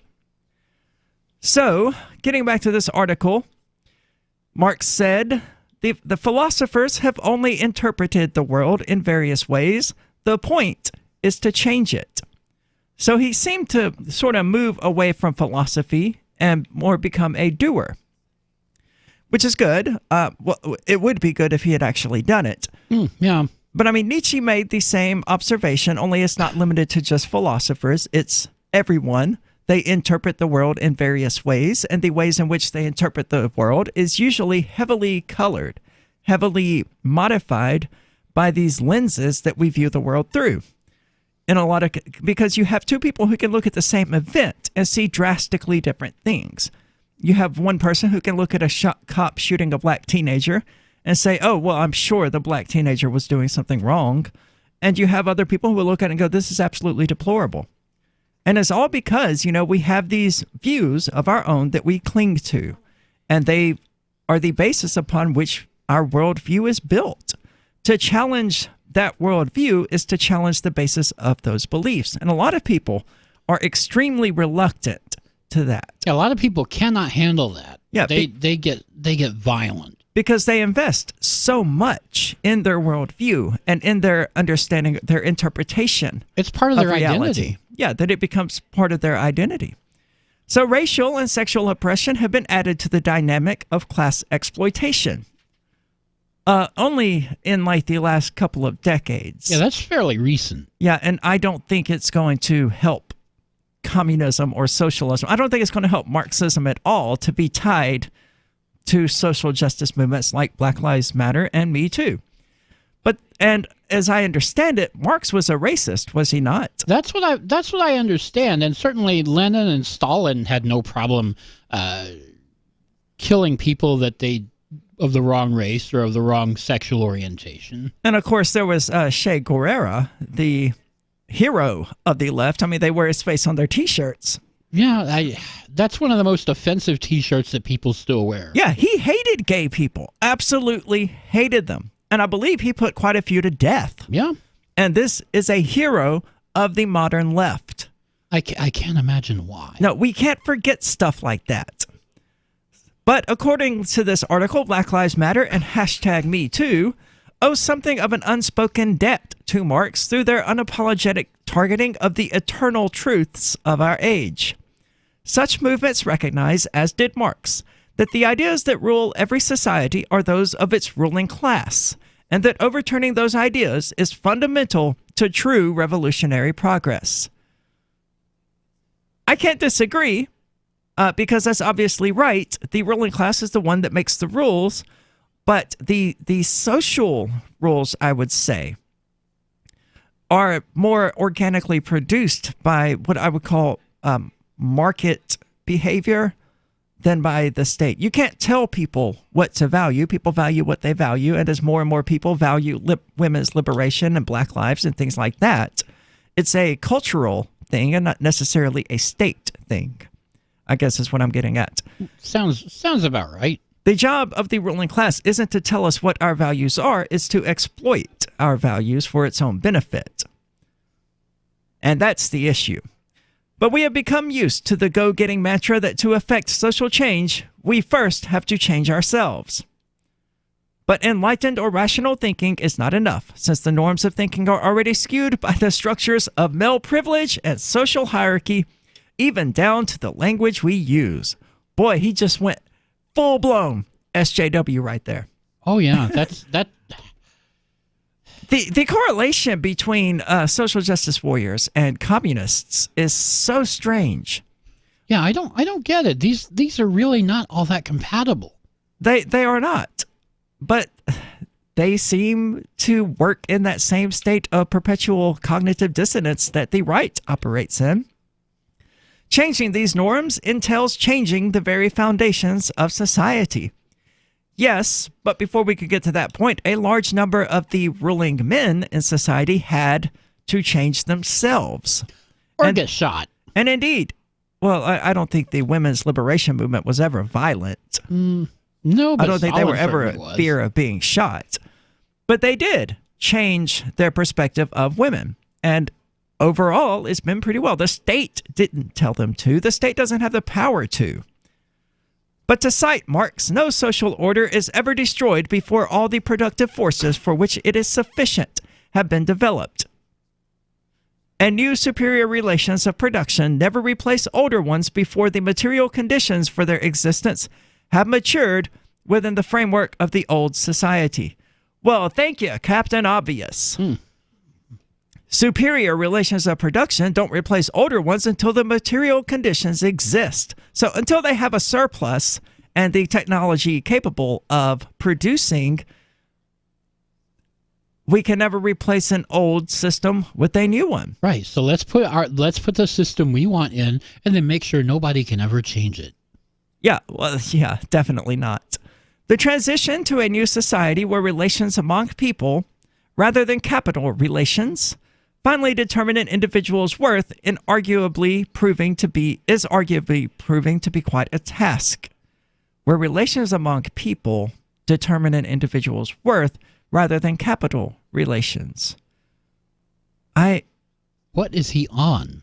I don't know. I don't see why the two things are mutually exclusive. Yeah, they may very well be the same thing. I can like plenty of people personally and place great value in their existence and in their presence without it being a financial relationship. I don't understand why he's drawing the two or why he's suggesting that they're mutually incompatible. That, to me, is a false assumption. And that's one of the things that, Nietzsche would love to have dived into, and he did to a degree, is these assumed contradictions between various things. Like, primarily with Nietzsche, it was the contradiction between truth and untruth. But here, it's the contradiction between relations and capital. And I don't see any reason why that would be the case unless a person is just very judgmental in regards to capital. If you're too poor, they won't be your friend, or if you're too rich, they won't be your friend. But they're creating that link. It's not there naturally. This is the call to freedom. On Free Talk Live, we're bringing people to the ideas of liberty every day. From wrestling superstars like Glenn Jacobs. You guys really are having an impact, I believe. Like I said, a lot of where I am now is due to listening to Free Talk Live. You changed my mind on some very important issues years ago. To random people tuning in on the radio. I was kind of stuck in the left-right paradigm. I heard your show by chance on a Saturday night. From there, I went on, joined the Free State Project, and become an amplifier. So, I mean, that's really the reason why I amp is because I know that if it wasn't for you guys being on as many stations as you are, I never would have found the ideas of liberty. Your amp will directly change more lives by getting Free Talk Live in front of people looking for talk radio online and on the air. When you amp Free Talk Live, you get perks like access to the AMP-only Facebook group and AMP podcast. Visit amp.freetalklive.com. There are basically two types of advertising, direct response and branding. Radio's great for direct response with its low cost to listener ratio, but audio can't be beat for branding, which is a longer-term endeavor. You want to be the first thing that someone thinks of when they think about your product or service. If you have a local business that you want kept top of mind in your community, call the station. If you need national reach, Free Talk Live's got around 200 radio stations, millions of monthly listening sessions, can suit all budgets, and if we don't think we're right for you, we'll tell you. Email me, mark@freetalklive.com. The Free State Project has reached its goal of 20,000 liberty lovers who've pledged to move to New Hampshire and get active to achieve liberty in our lifetime. Perhaps you're trying to figure out what part of New Hampshire should be your destination. If so, consider Keene. You'll find more than 150 reasons to move to Keene at move.freekeene.com. Keene is famous for its historic, publicity-generating activism, as well as being the liberty media capital of the world. It's home to freekeene.com, New Hampshire's destination for liberty activism, news, and opinion. For years, we've been compiling over 150 reasons to move to Keene at move.freekeene.com, where you'll learn about some of what's happening here and what makes Keene a great place to live. If you love liberty, you'll probably enjoy anywhere you end up in the Shire. But do your due diligence first. Please visit move.freekeene.com for the full list of over 150 reasons to move to Keene. That's move.freekeene.com. LRN.FM now has a Discord. Discord is a free text and voice chat platform, and we now have our own server with a bunch of channels at discord.lrn.fm. You can join other listeners as they chat about various things during our live shows, or anytime, day or night. Discord software is available cross-platform, so you can have it on whatever device you want and take your chats anywhere. Join our Discord at discord.lrn.fm. That's discord.lrn.fm. This is Michael Dean from the Freedom Fiends. I've run websites since 1996 and have used over a dozen web hosts in that time. AgristHosting.com is the only one that hasn't broken my heart. Agrist Hosting's uptime and service is stellar, and their DDoS mitigation is the best I've seen. That's important because if you tell the truth in this world, you'll ruffle feathers. And some people will try dirty tricks to silence your voice. No matter what the haters hit us with, Agrist Hosting keeps our websites online. If you have a mission-critical commercial presence or a world-changing activism site, you cannot tolerate any skullduggery. So go with agrishosting.com. Have a WordPress or blog site, but you're not satisfied with performance or uptime? Or just want raw hosting? Want to pay with Bitcoin? Agris Hosting specializes in high-performance hosting with personalized service. Go to agrishosting.com and click on the button that says Get Hosted. That's agrishosting.com. Help get LRN.FM into more ears. Visit promote.lrn.fm for a free bumper sticker, flyers, banners, graphics, and more. Promote.lrn.fm.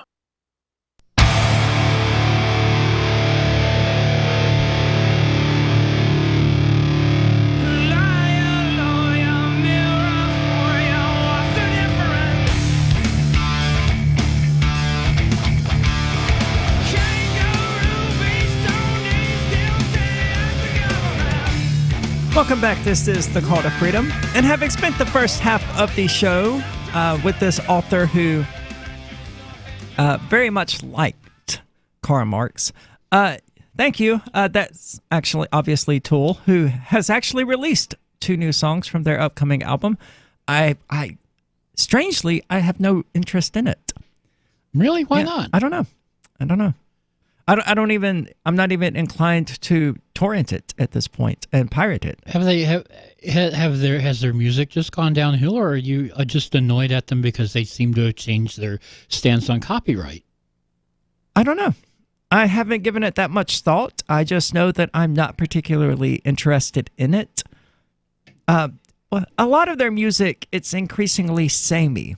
And I know what a lot of people are going to say about that is that, they're a very complex band. How can their music be the same? But I would urge those people to listen to Third Eye and then try Rosetta Stone again, because it's exactly the same song.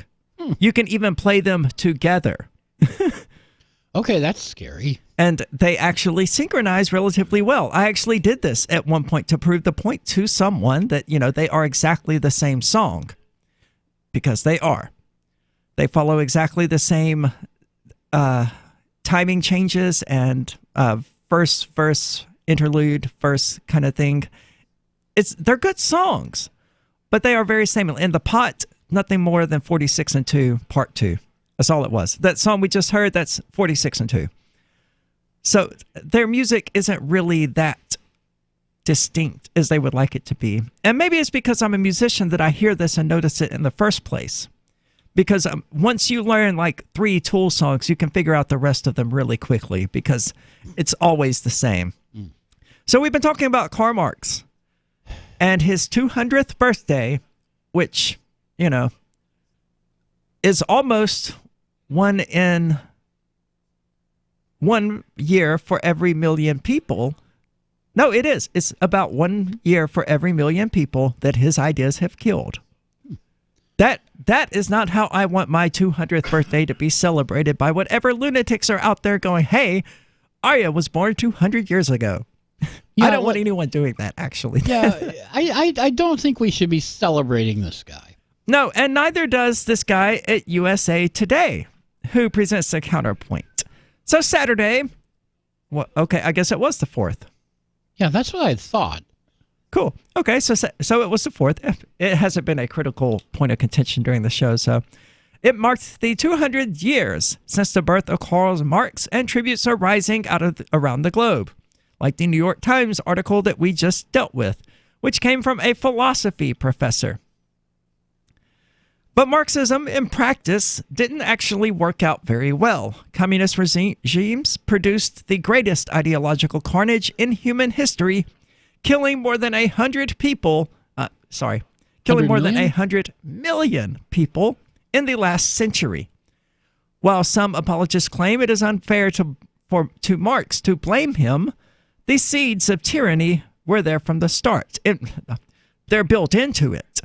Yeah, that's what this is all about. That's what the whole plan was, and it's taking control of the means of production with the state, and then ultimately abolishing the state and having a workers' utopian paradise that's totally stateless. But in order to do that, you had to have the totalitarian stage. Right. So there's no way to get from state to stateless. No. Well, I'm sure there is. I mean, there has to be, because we want to go from state to stateless, right? There's no way. There's no way in Marx's vision. I wouldn't know. As I said, I haven't read the Communist Manifesto in a long time, so I'm not going to weigh in on it. But I would be surprised, given the steps that he did outline towards how to achieve socialism and things like that he completely dropped the ball and outlined no steps whatsoever to go from socialism to communism, when he spent an extensive amount of time talking about going from capitalism to socialism. So Marx's salvation scheme was built on a mystical foundation supplied by German philosopher Hegel. Though the New York Times eulogy for Marx touted Hegel as an advocate of a rational liberal state, Hegel was derided in his lifetime as the Royal Prussian court philosopher and for promoting the notion that the state is inherently rational. Well, that doesn't really conflict with what liberalism even then meant. It wasn't anarchism. It wasn't libertarianism. It was an idea that we needed a very small, minimal government and that it could behave rationally, I guess. The state is good. Well, I mean, it does behave rationally. There's just a difference in what is rational and what isn't when we say that. The state, though, acts rationally like most people and most things do, in that it attempts to perpetuate its own existence, and it resists those things that would destroy its own existence. Or even shrink it. That's pretty rational as far as the irrational versus rational thing goes. We just don't like the results and the mechanisms in which it does that. But yeah, it's a rational thing for whatever institution or person to do is to protect their own existence. That's what the state does. And in that note, it is inherently rational, just like an organism is inherently rational by running from the lion. Yeah. Hegel deified government, asserting that the state is the divine idea as it exists on earth. Well, and again, they're not wrong, but only insofar as, statism is a religion. They're wrong in that, they're probably, in their century, they're calling up all of these connotations about how the state is just this wondrous, great thing and all of that, because to them, a god was some wonderful, great, protective, benevolent benefactor for all of humanity. So they just took that and they gave it to the state instead. And we're still dealing with a lot of that to this day, with people who vilify the state. Wait, to sanctify the state, not vilify. I don't know why I said vilify there. That's us. Yeah, we vilify the state. Other people sanctify it, almost literally, singing hymns to it. And oh my, that was scary. Scary to even hear about. I can't imagine. It was scary to hear. It was scary to witness. And then, honest to God, saying amen at the end of it. Oh my. So for those who weren't there, apparently we look like a bunch of liberal nut jobs. No, you're going to love this, Live. Apparently he missed the first hour and 40 minutes where we were talking about how stupid socialism and communism are and how it has how equality is inherently nihilistic, which we didn't actually get into, but it is. It's nihilistic. There are differences between organisms. That's an observable fact. Disregarding that fact to say, no, this house cat is equal to the lion is nihilistic. It's going to result in the death of the house cat.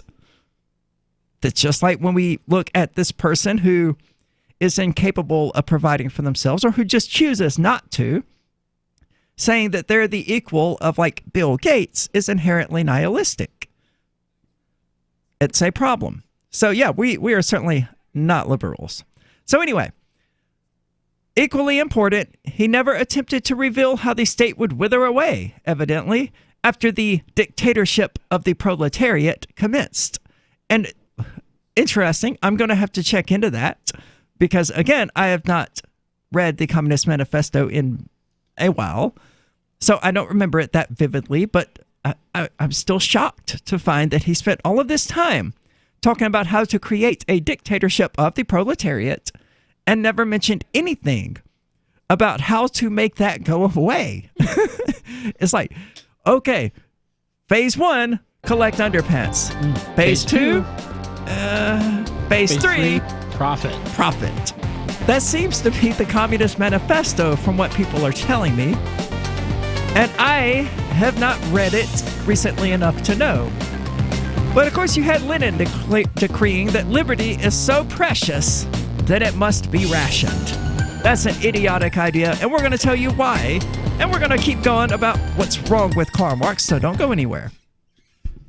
What do you shop for that you could otherwise buy at Amazon? Pretty much everything, right? Amazon has competitive pricing and they deliver, and that's a big plus. If you could plan ahead in your shopping, would you be interested in saving up to 33%? There's a catch. You have to do your shopping in Bitcoin. But imagine those savings. It's like a huge raise. All you have to do is go to saveitpurse.com. We've saved thousands, and you can too. Plan ahead and save. Saveitpurse.com. We have some good news. The indictments against Ross Ulbricht in the District of Maryland were dismissed with prejudice, meaning they can never be refiled. This is especially good because those indictments contain the only charge ever made that Ross engaged in murder for hire. This was a serious allegation that Ross Ulbricht denies. It was never prosecuted or ruled on by a jury, but was trumpeted by the federal government and the media as if it were proven fact. The Maryland court held these indictments for almost 5 years, poisoning Ross's case and leaving him under a cloud of unproven allegations. As explained in Ross's appeal to the Supreme Court, the fact that the judge used these allegations to give Ross a draconian sentence of double life without parole violated his Sixth Amendment right to a jury trial. Judges are required to issue sentences based on convictions decided by a jury, not unproven allegations never even charged at trial. Although this is a positive development, the dropped indictment will not set Ross free. Now, a presidential pardon is Ross's only hope of freedom. Sign the petition at freeross.org. freeross.org. The LRN.FM social media channels have been revamped. We've eliminated Facebook and focused on other platforms like Twitter and Mastodon, the decentralized alternative to Twitter. On our accounts, you'll find posts from multiple LRN.FM show hosts together in one place. Follow us on Twitter at twitter.lrn.fm, or better yet, move to the decentralized Mastodon social media platform at toot.lrn.fm, toot.lrn.fm. I think you'll like it. Looking for a great real estate investment? Consider New Hampshire, which is ground zero for the Liberty Movement. Your first call should be to Mark Worden from Porcupine Real Estate. He's more than just a real estate agent. He's your New Hampshire concierge. Where are the best places to live? Do you want farm, city, the burbs, or forest? Do you want a duplex or multifamily building so that renters pay your mortgage? There are homes in all price ranges in New Hampshire, and Mark can help with financing too. Invest in liberty and property. Mark Worden can help. PorcupineRealEstate.com. Imagine someone in your community getting in their car, turning on the radio, and hearing the Liberty Radio Network. You can make that vision a reality with your own micro radio station. Visit broadcast.lrn.fm to learn how you can put our programs on the air in your area. You can have LRN.FM running around the clock, and you can even add in your own local shows. Building a radio station is simple, but programming isn't. That's where LRN.FM comes in. Learn more at broadcast.lrn.fm. That's broadcast.lrn.fm. Is spreading the message of liberty, cryptocurrency, and peace around the globe worth $2 per month to you? As you may already know, in addition to our internet feed, LRN.FM broadcasts on free-to-air satellite across North and Central America, as well as Sub-Saharan Africa. And we've been available on satellite for free 24/7 since 2010. The LRN.FM free-to-air satellite signal is reaching some of the most oppressive regimes in the world, and there's no doubt our ideas are making an impact. You can learn more about the channel's impact by watching the 3-minute video at fund.lrn.fm. If you'd like to help free minds globally with our ideas of liberty, cryptocurrency, and peace, you can donate as little as $2 per month via fund.lrn.fm. You can help us continue and expand our satellite broadcast to multiple continents. Visit fund.lrn.fm today, and thank you for your help. Don't forget to share the link on social media. That's fund.lrn.fm. Some of our live shows are streamed in HD on Twitch. Please follow and share at twitch.lrn.fm. That's twitch.lrn.fm.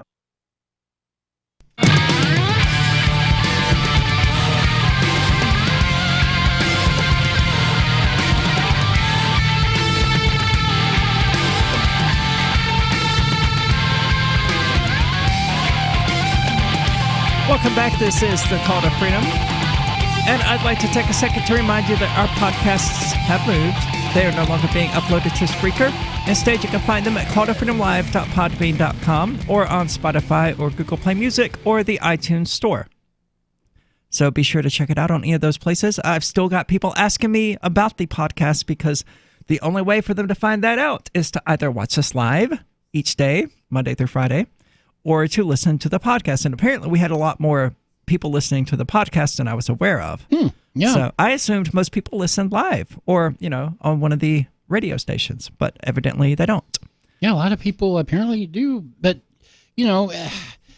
it's kind of difficult because we don't really have any way to tell people on Spreaker that we're not there. Yeah, well, that's always one of the dangers of outsourcing your podcast production to a third party, which is how Call to Freedom did it when Will Coley did it. So, Marxists, we've been talking about Karl Marx and his 200th birthday and everything that is wrong with Marxism. So Marxists assume that vastly increasing government power is the key to liberating humanity. And they apparently have no ability to recognize that those two are... they say this without irony, too. Yeah. Because obviously, liberating humanity requires destroying government power because it's government that keeps humanity from being liberated. Yeah, I mean, who are the oppressors here? The problem with Marxists is they think the capitalists are the oppressors when it's actually the state. It is entirely the state. And there are, corporate CEOs and things like that use the state as a mechanism of oppressing. And they can. Well, the thing about a corporation is it's also a construct of the state. Well, yeah, but it doesn't have to be. We could have corporations without a state. We just don't allow them to. But yeah, we could have... They wouldn't look like today's corporations. Well, sure they would. They'd be a bit different. Sure they would. I mean, you could easily have someone owning a, laundry store, a restaurant, and all of these other things, and having one institution of some number of people owning all of those different businesses. Yeah, shares in the company or whatever. Yeah, that's essentially all a corporation is. So we could still have them. We just don't have them at the moment. But liberating humanity requires overthrowing the state, destroying the state, and ideally not putting one in its place, which is why you can't use violence to destroy the state, because then you become a state every single time. Or you end up with another state. That's what I said. You become the state. Maybe not you personally, but you do create a new state in your own image. You turn yourself into God, which is sort of historically the role of God, is to force people and torture them and beat them and make them do what you want them to do. So it's no surprise that as we move towards secularism, we move closer and closer to statism, because we're certainly not moving closer and closer to the principles of liberty, although we should be, because all anyone wants to do is go about their life in peace, not harming anyone.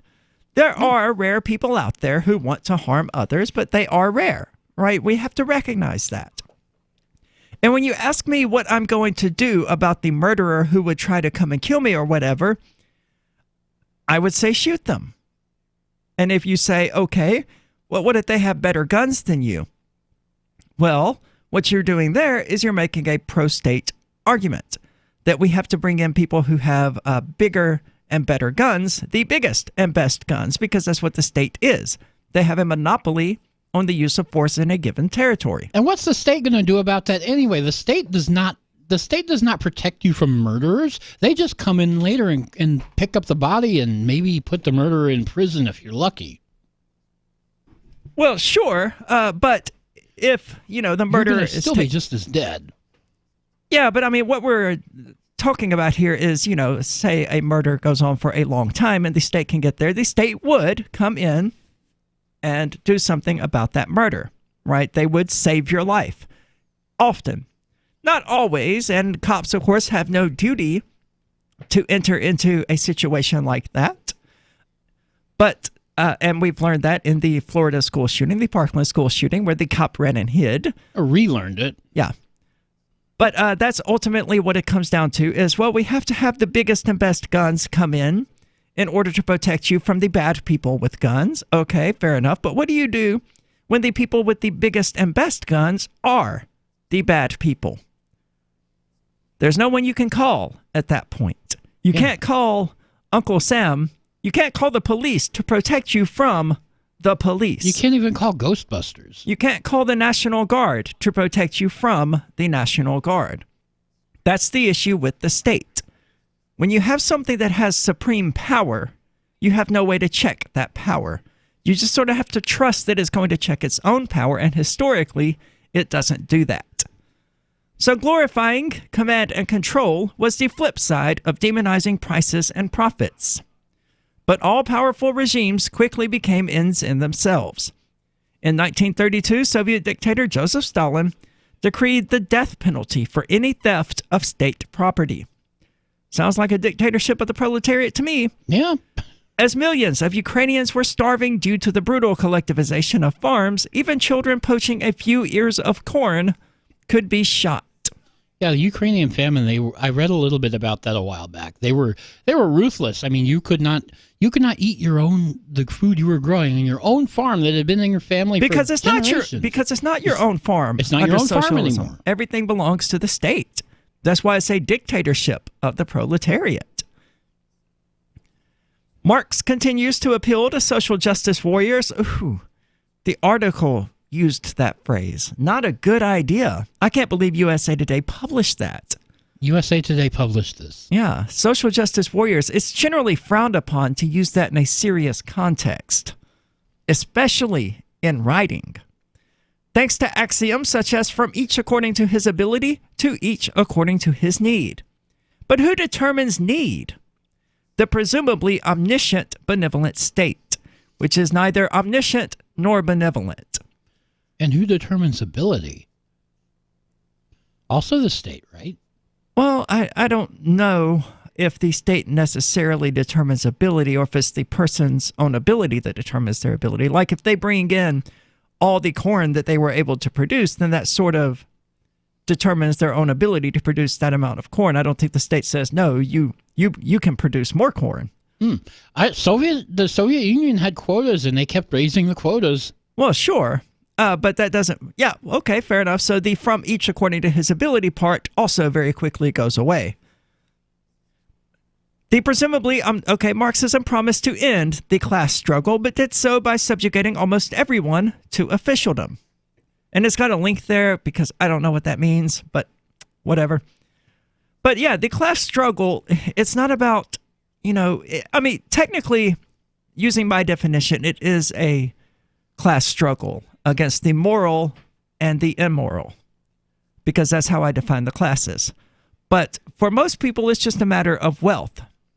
And there isn't a real class struggle between those who have a lot of property and those who don't, and those who have a middle amount of property. The struggle between society is freedom versus violence. It's us against the state, against the rulers, against the people who tell us what we can and cannot do as we go about our lives trading and living in peace. That's the struggle here.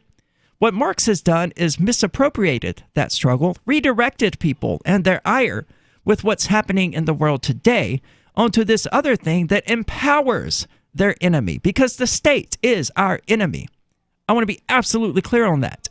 We're going about our lives in peace. And that's a book you can read too, Our Enemy, the State. Yeah. So we're going about our lives in peace, and suddenly the state comes along and says, no, I'm not going to permit you to do that. And if you try to do it, we're going to kidnap you. And if you refuse to be kidnapped, we're going to murder you while we're just going about our lives in peace. So yes, the state is our enemies. And what Marx succeeded in doing was taking our anger at that and displacing it, misdirecting us to target this thing that is not actually a problem, which is just economics. It's free marketism. It's trade. It's one person helping another person, and in so doing, being helped themselves. That's not the problem. The problem is the state. Abolishing private property left people hostage to petty government officials who promised anyone who failed, who punished anyone who failed to kowtow to the latest dictates. Sound familiar? Marxist regimes felt entitled to inflict unlimited delusions on their victims for the good of the people, or at least the good of the proletariats. East Germans were told the Berlin Wall existed to keep fascists out, even though all of the killings by border guards involved East Germans trying to escape to the West. This is the Call to Freedom. Don't go anywhere. There's more to talk about regarding Karl Marx, and we're going to get into it. Hey, I'm LRN.FM Program Director Ian Freeman. If you're listening to our free-to-air satellite feed in North or Central America, heads up. We've been on the Galaxy 19 satellite since 2010, but now our satellite provider is moving LRN.FM to a new channel on a different transponder. The current channel will stay on the air until the end of May to give you time to transition without any loss of service, so don't delay. I've posted the new channel details at sat.lrn.fm, but in case you're listening with no internet access, if you do a blind scan on your receiver, you should see the new channel at transponder 6, 11.8425 GHz, horizontal polarization, symbol rate 22,000, FEC 3/4. All that information is at sat.lrn.fm, as well as a link to our Patreon, where you can support our channels for just $2 a month. Visit sat.lrn.fm for more information about our international satellite channels, and thanks for listening to LRN.fm. Did you know we've taken our LRN.FM telephone listen line to a new level with the LRN.FM audio on demand line? Now you can call 712-770-8447 anytime and listen to LRN.FM's live feed. And you can listen to a bunch of our original shows on demand. Long distance fees may apply. Just dial 712-770-8447 and choose from the menu. 712-770-8447. Are you tired of governments murdering people around the world? Stop using their money. There is an alternative. Bitcoin is a stateless, free market, non-political currency. Bitcoin cannot be inflated or controlled by any government. By using their money, you are helping the state. Stop doing it. You have an incredible alternative available now. Learn it, use it, spread it. Get started with Bitcoin at bitcoin.com. That's bitcoin.com. More of the Call to Freedom is coming up next, live after the news on the Liberty Radio Network at LRN. This is the Liberty Beat, your daily source for Liberty news and activist updates. Produced in partnership with SNLS News and listeners like you. Online at libertybeat.news and snls.news. I'm Mick Murrow with your latest edition of the Liberty Beat. Gold is trading at $1,279. Silver at $14.78, and Bitcoin is trading around $5,713. Today's prices are brought to you by InnoScale. Takeoff with Managed Cloud. Looking for a safe, secure way to store your important files online? Let InnoScale handle it for you. Their high availability cloud servers are the perfect solution for clients needing one or more secure, scalable servers with built-in hardware failover protection. For details, see them online at innoscale.net. In the news, on April 24th, 6 days before self-proclaimed Venezuelan interim president Juan Guaido's attempt to violently overthrow Venezuela's democratically elected government, alongside a handful of military defectors, the U.S. State Department published a fact sheet that boasted of Washington's central role in the ongoing coup attempt. After realizing the incriminating nature of its error, the State Department quickly acted to remove the page. Mid-Press News reports the Gray Zone has obtained a full copy of the expunged report. Entitled U.S. Actions on Venezuela, the document boasted that U.S. policy had effectively prevented the Venezuelan government from participating in the international market and has led to the freezing of its overseas assets. It reads like a sadistic celebration of Washington's retribution against the Venezuelan population as a whole. It's the kind of collective punishment illegal according to Article 33 of the Geneva Conventions.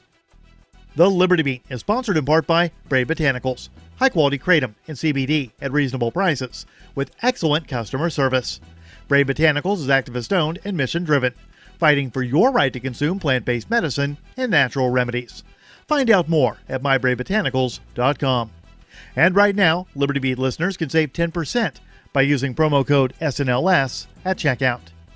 This is the latest edition of the Liberty Beat. Find us online at libertybeat.news and snls.news. Your news now continues. After weeks of heated rhetoric and the exchange of threats related to U.S. oil export sanctions on Iran, And with both sides eyeing the enforcement of its rights over the vital Strait of Hormuz in the Persian Gulf, the White House has announced that it will be looked on by Tehran as a major and potentially dangerous escalation. The anti-media reports White House National Security Advisor John Bolton Sunday night announced the immediate deployment of a full aircraft carrier strike group and bomber task force to the Persian Gulf region. The official statement cites that CENTCOM is responding to multiple troubling and escalatory Iranian actions. Iran has within the past week vowed to keep exporting oil even as the White House vowed to take it down to zero, after ending the waiver program which allowed up to 8 nations to continue Iranian crude purchases on a conditional and limited basis. Iran has also vowed to continue patrolling the key narrow Strait of Hormuz passageway, through which some 1/3 of the world's oil passes.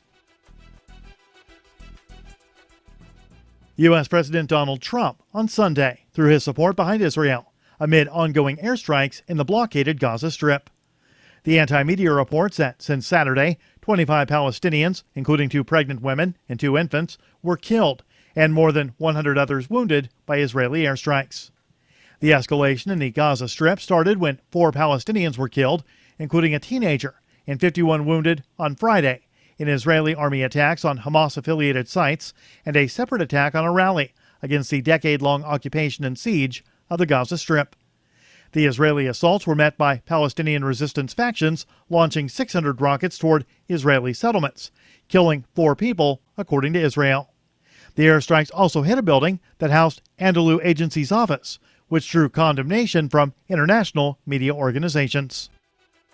Support for the Liberty Beat comes from the Conscious Resistance Network, featuring videos, news reports, and articles from a spiritual anarchist perspective. Experience the Conscious Resistance at theconsciousresistance.com. How would you like to have your business featured on the Liberty Beat? You can. Just send an email to libertybeat@snls.news for details. This is the Liberty Beat, produced in partnership with SNLS News and listeners like you. The Liberty Beat is online at libertybeat.news and snls.news. I'm Mick Murrow reporting with the latest edition of the Liberty Beat, reminding you, spread liberty with a smile.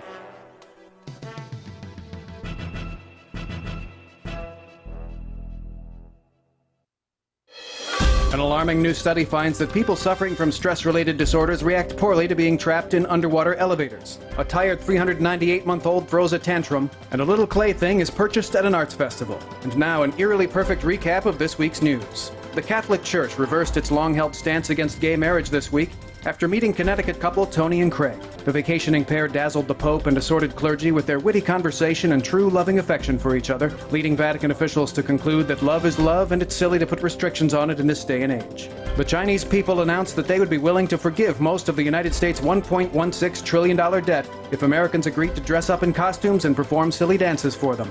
Chinese officials encouraged U.S. citizens to wear sequined vests and prance around while slapping their big fat American tummies, promising that the more humiliating the performance, the more debt will be erased. In sports, NASCAR fans are deeply puzzled by a mysterious black family seen attending multiple races. This is the Onion News Network.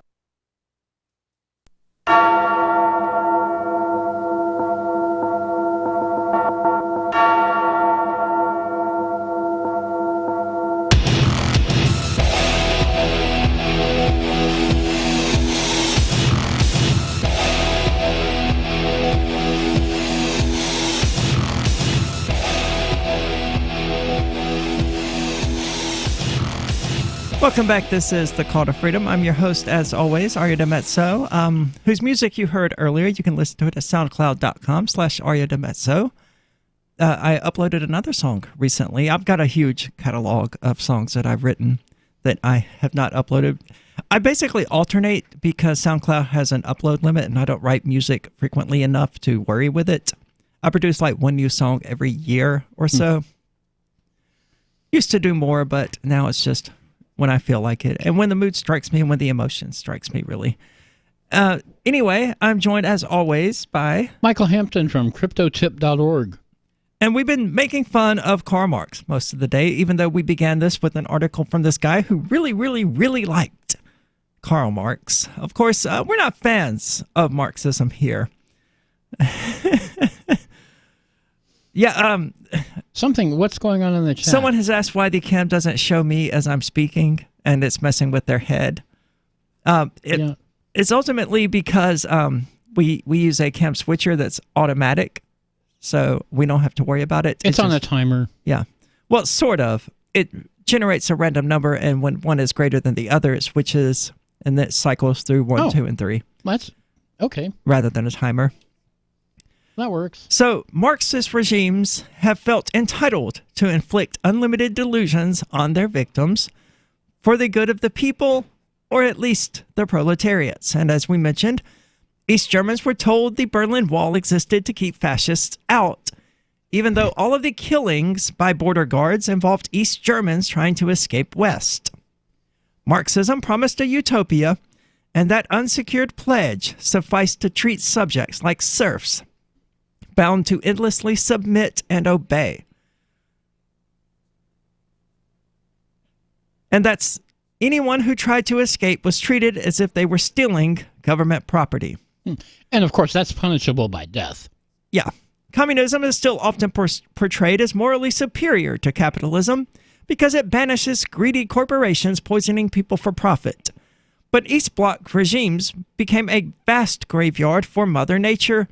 Pollution was pervasive, largely due to the deification of economic plans.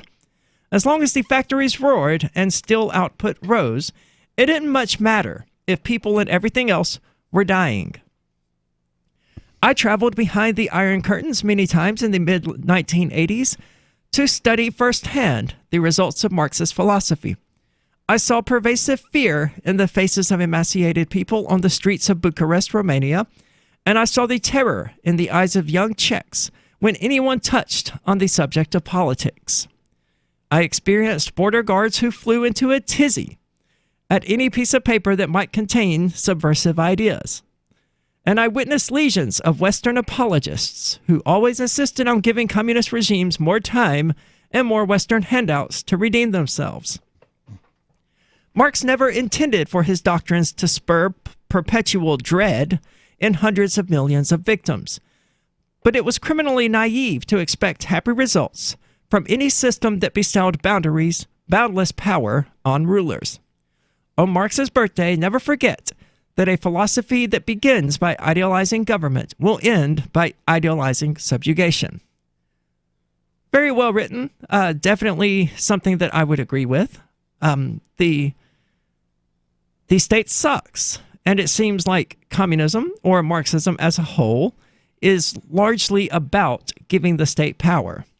And, I'm shocked to find that it completely omits how to get from this socialist state to a stateless communist one. Yeah, apparently, from what I gather, Marx just kind of thought it would happen naturally when the state owned everything and the workers were doing their work, and that the workers owned everything through the state, so they would just naturally not bother with having the state apparatus. Yeah, that's not the way this works. Yeah, that's not the way people are. No, the state simply, but that same case could be made against liberty. You know, I think that's important to keep mentioning to people, that the same arguments against communism or anarcho-communism, we could make the same arguments against libertarians and anarchists talking about abolishing the state in general, saying that, well, humans are naturally violent, so they're always going to produce a state, or humans are naturally exploitative, so they're always going to exploit the working class in this socialist country. Yeah, might be true. To me, it's the same thing. Certainly, there's a lot of philosophical, quote-unquote, spiritual groundwork to do before we can implement any of these ideologies and have them be successful. But ideally, or in theory, at least, we can do that groundwork, and we can have people who are universally accepting of the non-aggression principle. And that would produce a stateless capitalist society, or a capitalist free market, a stateless free market, rather.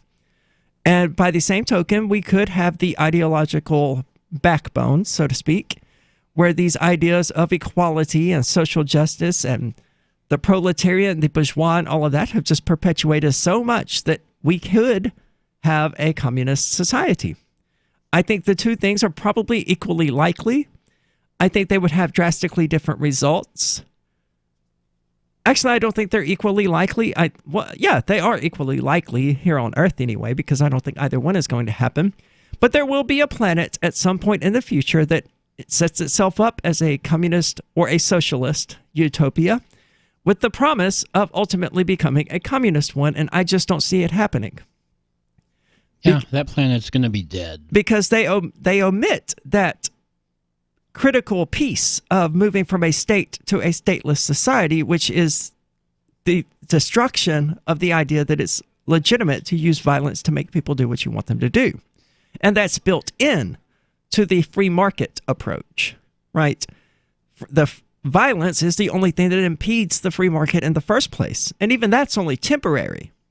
And you can see throughout human history how the free market ultimately does, in fact, overcome the violence of the state. So they don't have that particular... In fact, violence is critical to their taking charge of the production and to them getting everyone to obey. So they don't have the ideological groundwork to actually become a classless, stateless society. Instead, they have the ideological background to become a state society. And that will ultimately be what happens. It will collapse the same way that they always do. And I just don't see good things happening for the people who pursue that.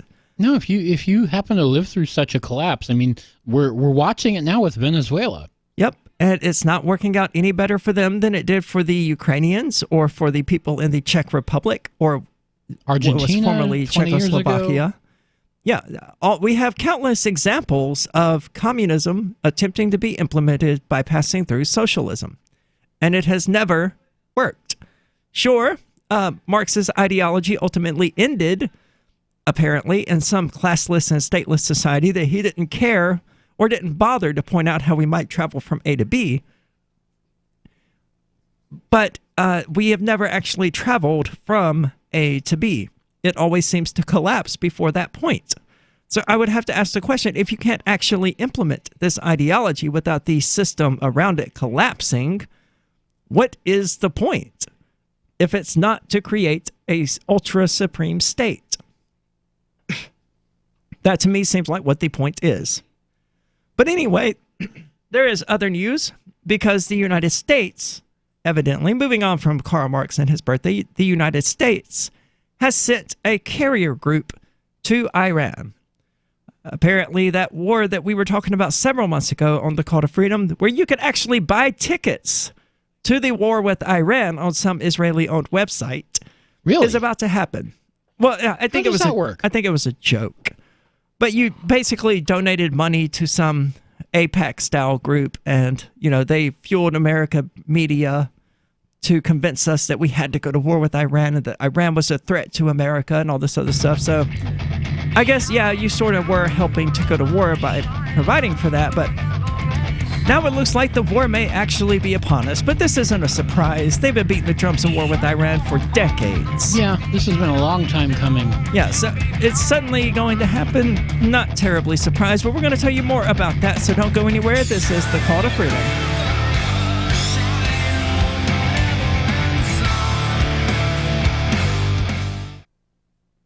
So you've signed the Shire Society Declaration and are planning your move to New Hampshire to be around more liberty-oriented people. Next, sign up for the Shire Society Forum at forum.shiresociety.com. There are a bunch of people there who are already in the Shire, and they want to meet you. If you're already in the Shire physically, you should also come by the forums. Remember, not everyone uses Facebook. New people are signing up for the Shire Society Forum every month, so drop in and say hello at forum.shiresociety.com.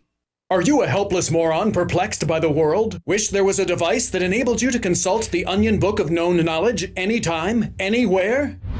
Then you need the Book Bureau, the amazing new wearable invention that makes you and the Onion Book of Known Knowledge inseparable. Never again be stumped by the panoply of bizarre objects filling your field of vision. Never take it off. Never be without it. All this for just 4 easy payments of $39.93. The Book Bureau. The Book Bureau. And if you call now, you'll receive the special page-turning wand.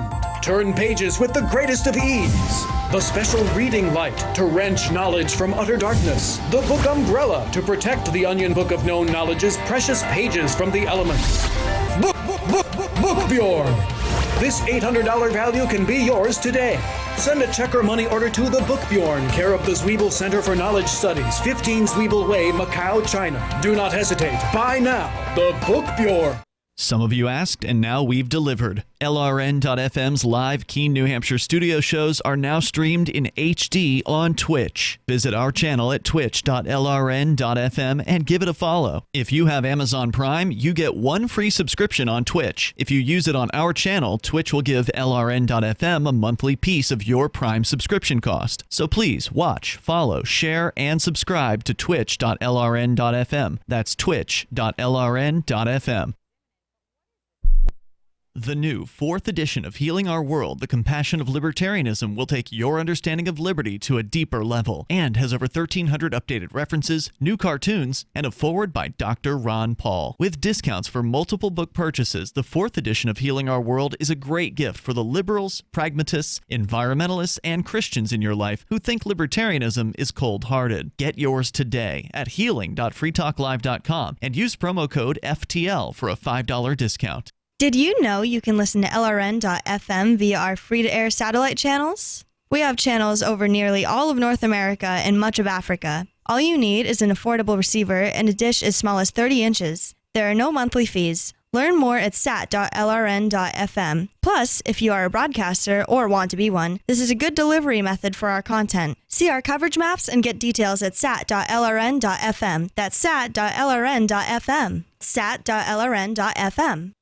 Would you like to hang out with Penn Jillette? He's keynoting Freedom Fest this year. I, for one, am thrilled. Freedom Fest is the largest liberty-oriented gathering in the world. They take a Big Ten approach with libertarians, conservatives, liberals, anarchists, and just open-minded people mingling together to hear real debates, share real solutions, and converse freely. This year's theme is the Wild West, a time of liberty and opportunity, or a time of anarchy and violence. Maybe both. Go to freedomfest.com/FTL and get your tickets now. freedomfest.com/FTL.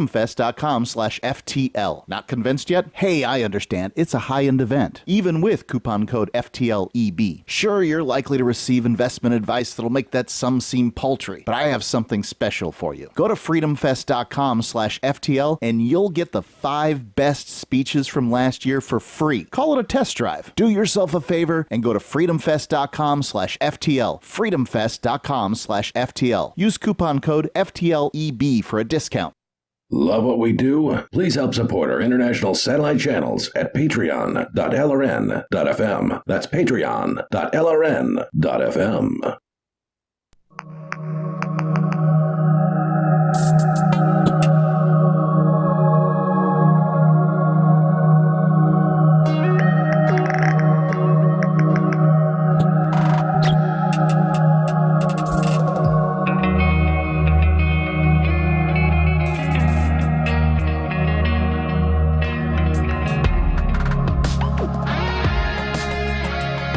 Welcome back. Right off the break. Welcome back. This is the Call to Freedom. Of course, you're invited to give us a call at 603-283-6160. Again, that's 603-283-6160. Or you can use the Discord call-in lines at discord.lrn.fm, which are working again. There was an issue with audio outputs or something. I don't know. It's fixed. Yeah. But someone had tried to call in earlier using the Discord line, but they called themselves Arya's Handbag. So I was not particularly excited about taking the call in the first place. That sounds like it might have possibly been a troll. And they just, well, yeah, possibly. And they just joined the server, of course, which we know thanks to, you know, the notification about it. So very high likelihood that that was a troll. And hey, guess we trolled you because we couldn't take your call anyway. We can now.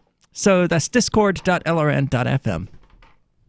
As we were talking about before the break, the United States is deploying the USS Abraham Lincoln Carrier Strike Group and a bomber task force to the Middle East in response to a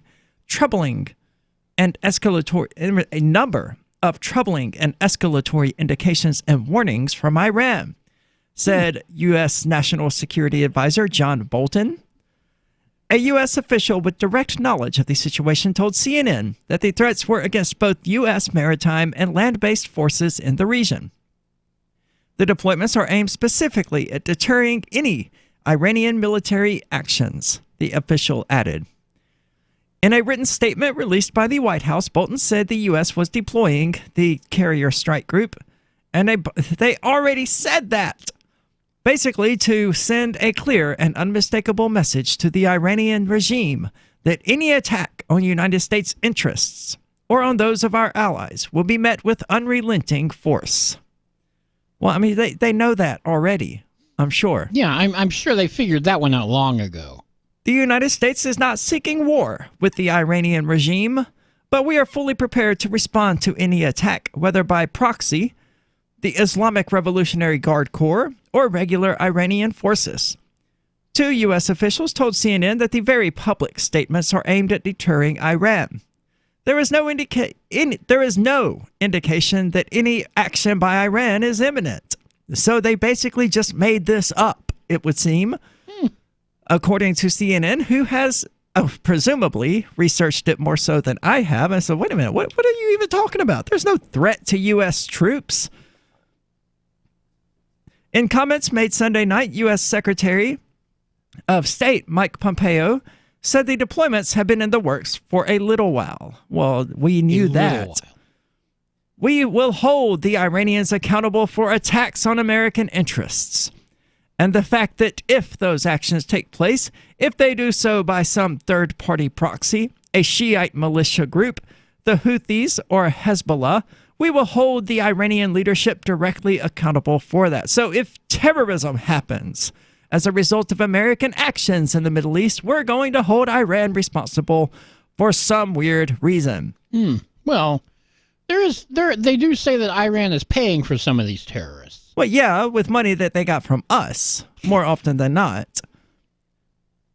The U.S. announcement comes on the heels of several recent events that have increased U.S.-Iran tensions. No, it's come off the U.S. increasing tensions by throwing out that freaking treaty we signed with them. Say, we don't feel like doing this anymore. So we're going to get rid of this treaty and, we're probably going to invade you. That's what's increasing tensions here. But the U.S. designated Iran's Islamic Revolutionary Guard Corps, Tehran's most powerful military institution, as a terrorist organization. Shocking. And Iran responded with the same designation for the U.S. military Central Command, which oversees the Middle East region.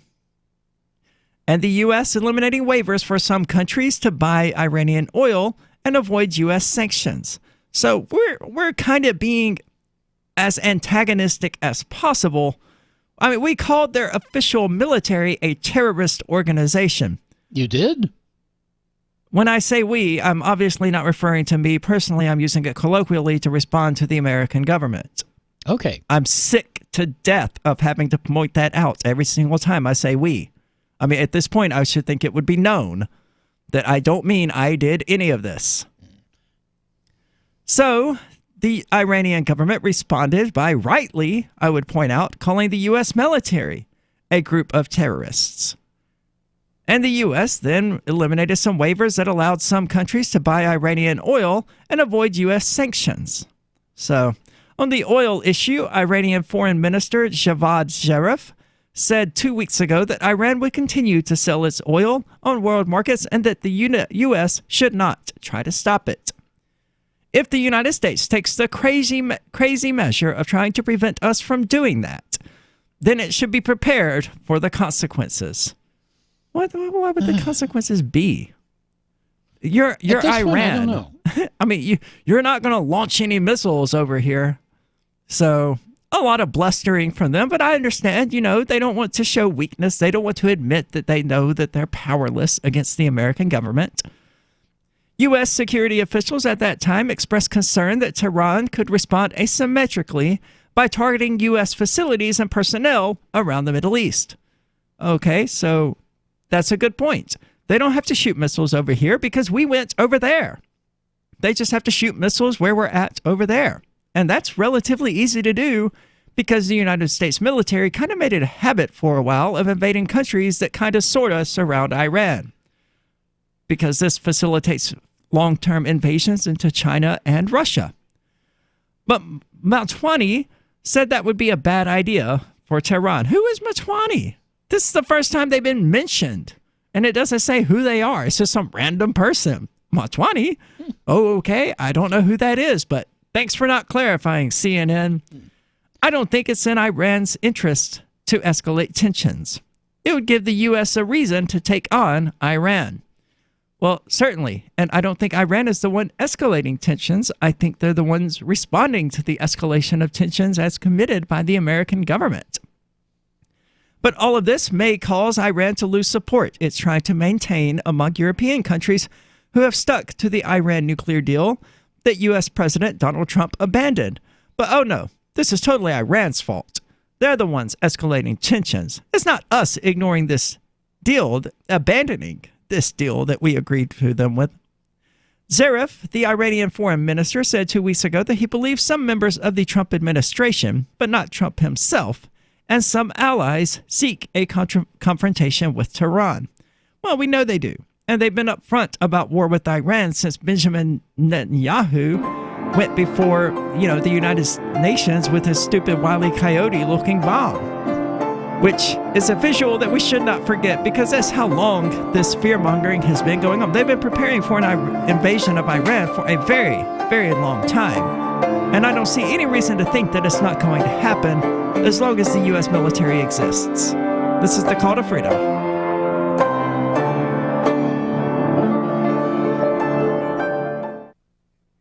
This is a special alert for business owners, consultants, coaches, folks planning retirement, entrepreneurs, and anyone who is saving and investing to build a financial future. You are likely aware that financial privacy for most people has recently died a miserable death.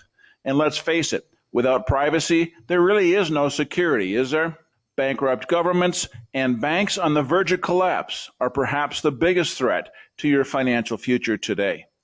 The Lighthouse Law Club recognizes this and has been working diligently to provide safe, secure, and productive tools to ensure your privacy, your financial security, and your future financial well-being, despite the catastrophes which many people fear are looming ahead of us. Find out more with a variety of free videos on the YouTube channel for Lighthouse Law Club. Just search YouTube for Lighthouse Law Club and secure your future today. Cell 411 is a free app for Android and iOS that replaces government-controlled 911. Cell 411 allows you to preset a group of friends or private organizations to show up in any emergency. Cell 411 is a nightmare for the state because it proves their so-called services aren't needed. Cell 411 has had thousands of installs, and of course it's covered by the BIPCOT no government license. Cell 411 because your friends won't shoot you when you're in trouble. Without the government, who would build the emergency services? You and Cell 411. Get it today at getcell411.com. Since time began, tyrants have taken aim at personal liberties. Now there's a movie that aims back. The government has no more right to tell us what to put in our bodies than they have to take our guns or tell us what books we can read. 6 drug police were eaten by bears while raiding a marijuana farm. On your knees, you dirty hippies! Jesus. On your knees! What's the problem, officer? Today, many cops who enforce pot laws do so only because it provides them with cushy jobs, good benefits, and a chance to push people around. I was an undercover narcotics officer. The drug war is nothing but a farce. The Second Amendment says you gotta keep you and your get intact. Guns and Weed, The Road to Freedom. A film by Michael W. Dean and Nima Vadadi. DVD available now at gunsandweed.com or on Amazon. That's gunsandweed.com. Makes the perfect gift. Remember, that's gunsandweed.com. Now that you've found the Liberty Radio Network at LRN.FM, you may want to help expose others to our great programs. To assist you in doing so, you'll find resources at promote.lrn.fm, including details on how to get a free bumper sticker, quarter-page flyers you can print out and distribute, banners for your website, as well as files that will allow you to make your own custom banners and graphics. Visit promote.lrn.fm and help bring new listeners to the Liberty Radio Network. That's promote.lrn.fm. A congressman recently revealed that legislation totaling 2,900 pages and involving more than $1 trillion was available to members of Congress for less than 48 hours to study and consider. That's over 60 pages of legislation per hour. Do you think anyone read the entire bill? I'm Jim Babka with DownsizeDC.org. Consider a proposal buried in a 3,200-page, $388 billion bill, which would have empowered committee chairmen or their agents to examine Americans' tax returns. When this horrible provision came to light, no one claimed to know how it got into the bill. One congressman questioned said, "I didn't write it, I didn't approve it, I wasn't even consulted." If your attorney represented you this way, he might be disbarred. But this is how Congress represents you every day. That's why DownsizeDC.org has created the Read the Bills Act. You can force Congress to read their bills before they pass them at DownsizeDC.org. Now you can follow LRN.FM on the decentralized Mastodon social media platform at toot.lrn.fm, toot.lrn.fm.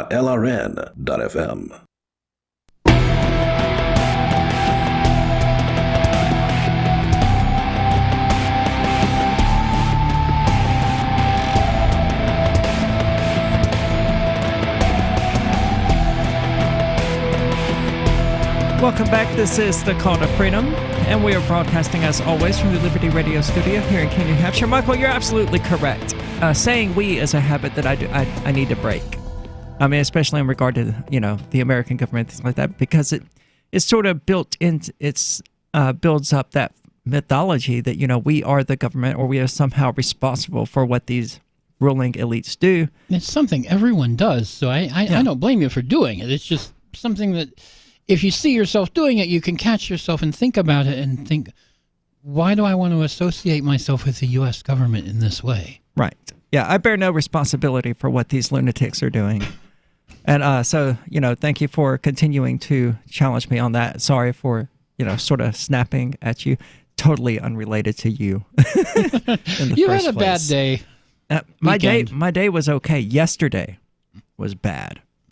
And if you want to find out why, be sure to listen to Arya Uncensored, or watch, rather, Arya. Well, I'm sure you can listen to it, too. Both.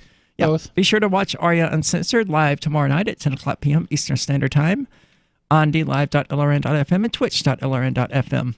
And we've been talking about car marks for the most part, and then we moved on to this discussion of war with Iran, because it seems like it's going to be inevitable. They've been beating the drums of war with Iran for a very long time. But that's not really, there's not much more to discuss about that. The U.S. is saber-rattling at Iran, who is in turn rattling their sabers back. I would suggest that the United States is the problem there, and that they should probably leave Iran the hell alone. But I also know that's not very likely to happen. Eventually something's going to happen. The U.S. is going to go in, and that's going to be it. I mean... Yeah, we're basically saying that we're going to blame them for any terrorism that happens in the Middle East. It's going to somehow be Iran's fault. And that's going to be the pretext of an invasion, just like, 9/11 was used as the pretext for the invasion, or WMDs rather, was used as the pretext for invasion into Iraq. Now, well, Saddam Hussein was behind 9/11, of course. Obviously, definitely, yeah. But anyway, so Twitter, I've been curious about in the past several years, how Twitter became this sort of propagandized platform, I guess we treat it like it's some serious thing that somebody tweeted something. Like this guy who we just talked about last week or whatever, who was like, so I took to Twitter with my protest like it was a great big deal. Twitter is serious business. Yeah, and he's not the only one doing it. A lot of people are like, I'm taking my complaints to Twitter. And The Atlantic has an article about this, so I want to get into it. They say the problem isn't Twitter, it's that you people, you crazy people out there who keep voting for these lunatics to rule over us, care about Twitter. Political leaders believe that the views they encounter online are representative of the general public. They're not. Well, certainly not on Twitter. No, yeah, not. Twitter is overwhelmingly leftist. Yep.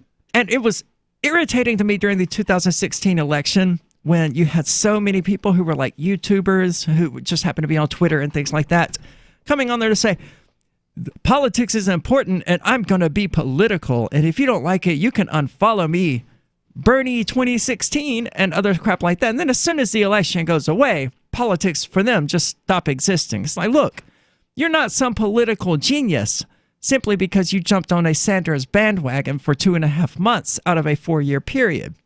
You're just a bandwagonist. Yeah. Stop talking like you're some stop acting like coming out in support of LGBT equality on Twitter is some kind of edgy, controversial thing to be doing. That's a safe position. If you want to do something edgy and controversial on Twitter, you'd have to come out against LGBT equality. But don't do that. And then you'd be banned, and you wouldn't be on Twitter anymore, because that's how Twitter is. I can't believe Donald Trump still hasn't been banned from Twitter. I want them to, though. Oh, my God, that would be so great. Twitter bans Donald Trump. There would be headlines for weeks on that one. Where would Trump go to complain about getting banned from Twitter? I don't know. Mastodon? I don't want Trump on Mastodon. Would he go to Facebook? I've been banned on Twitter. This is an attack on America's democracy. We have to invade Twitter. Ever since Donald Trump made Twitter his preferred medium for communicating with the country, the platform has taken an outsized hold on the American imagination. Once a forum on which users could discuss the day's news, Twitter now just as often sets the day's agenda. Well, that's sort of how the media works. Yeah. I mean, the media used to discuss the news. Now they set what the news is. Being active on Twitter has practically become part of the job description for some of the most influential people in the country. Any politician, journalist, or CEO who does not engage with social media gives up a precious chance to shape the conversation. And any public or semi-public figure who fails to monitor what is happening on the platform risks missing attacks or accusations, oh no, that can quickly find their way into the headlines of national newspapers and the word that I'm unfamiliar with of cable news shows. Yeah, I'm not sure about that word either. No. I mean, plenty of people have missed attacks on them. Maynard James Keenan, historically, just within the last year, the singer from Tool and A Perfect Circle and Pussifer and other bands, he missed an attack on him where people were like, he raped some 17-year-old. He was completely off the internet for like a 4-month period. Knew nothing about it. Didn't seem to affect his life whatsoever. In fact, the girl's statements got rebutted by a Tool roadie, or in A Perfect Circle roadie, rather. And he never even had to stress himself over it. It came, it went, and that was the end of it. And he missed the entire thing. So I don't see missing out on attacks as being a problem. That's probably a positive thing. Yeah, I don't use Twitter. I do. But of course, personal attacks on me generally come through DLive and Twitch and phone call, not so much Twitter. Yeah, but they're mostly trolling, are they not? Well, yeah, but they constitute personal attacks. They are attacks. I mean, I get called a pedophile like once a week. That's pretty destructive as far as personal attacks go. Yeah, that is. If that somehow made its way to trending on Twitter, not that there's any reason it would, and then it became a headline in some newspaper or somewhere, that would be pretty damaging to my reputation. Yeah. It's also false, ridiculous, and not very creative, so if you're a troll, please do better. Yeah. Obligation breeds habit and habit addiction. The most active Twitter users I know check the platform as soon as they wake up to see what they missed. Throughout the day, they seize on the little interstices of time they have available to them. Somebody needs to get rid of this guy's thesaurus. On the way to work or in between meetings to follow each new development in that day's controversies. Even in the evening, when they are settling down to dinner, they cheer attacks against their enemies or quietly fume over the mean tweets some anonymous user sent their way. Those poor people. Oh. If you can't handle some random mean tweet, good God, get off the internet. That's like 99% of the internet. Minutes before they finally drift off to sleep, they check their notifications one last time. Oh, I hate that. It is not the mental health of Twitter addicts that most concerns me, though. It is the well-being of the nation they collectively rule. To decision makers who spend most of their days ensconced in an elite bubble, Twitter can seem like a way out, a clear window into public opinion. In reality, it's an extreme distortion. Each week seems to throw up another example of organizations capitulating to outrage mobs on social media, whether they originate on the left or the right. In the past year, CNN fired Mark Lamont Hill for controversial remarks about Israel, and Disney dismissed and then rehired James Gunn over offensive jokes he tweeted a decade ago.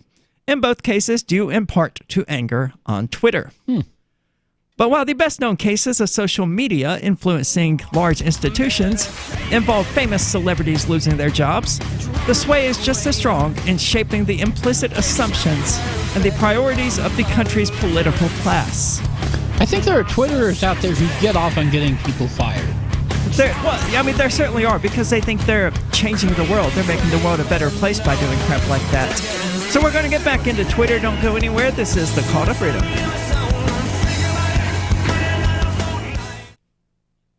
Are you a cryptocurrency advocate? The Crypto Tip is the ideal outreach tool to help new people discover cryptocurrency. It's a printable business card-sized tip that you can give to service providers, preferably in addition to a good cash tip. When the server scans the QR code, it'll bring up an explanation of cryptocurrency, how to install a wallet, and allow them to claim the tip. If they don't claim the crypto, you get your tip refunded to you after a time period you specify. Plus, if they do claim the tip, you get an email alert. Create as many tips as you want at cryptotip.org. That's cryptotip.org. Why did you move to the Shire? I moved here to the Shire because there's other people around who take liberty just as seriously as I do. I moved to the Shire because I saw videos of people challenging authority and thought that I could get support myself. It called to me, like, do this, right now. I wanted to be around people like me who got it, and once I got here, I knew there was nowhere else that I wanted to be. I've always wanted to change the world, so I moved to the Shire to join people who were actually working towards doing the same thing. The people here are awesome, loving, and positive. It was for the adventure and for the feeling of something important is happening here, and I just wanted to come to sort of be part of that.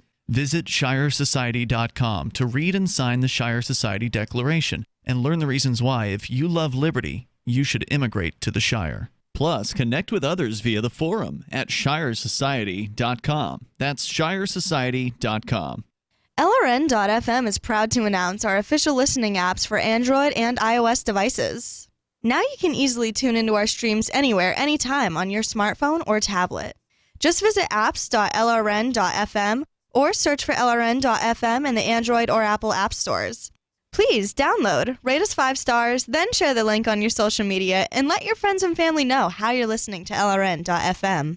Download it now, free, at apps.lrn.fm.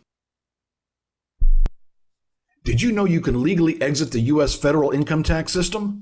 Well, it's true, and thousands of American nationals are doing it.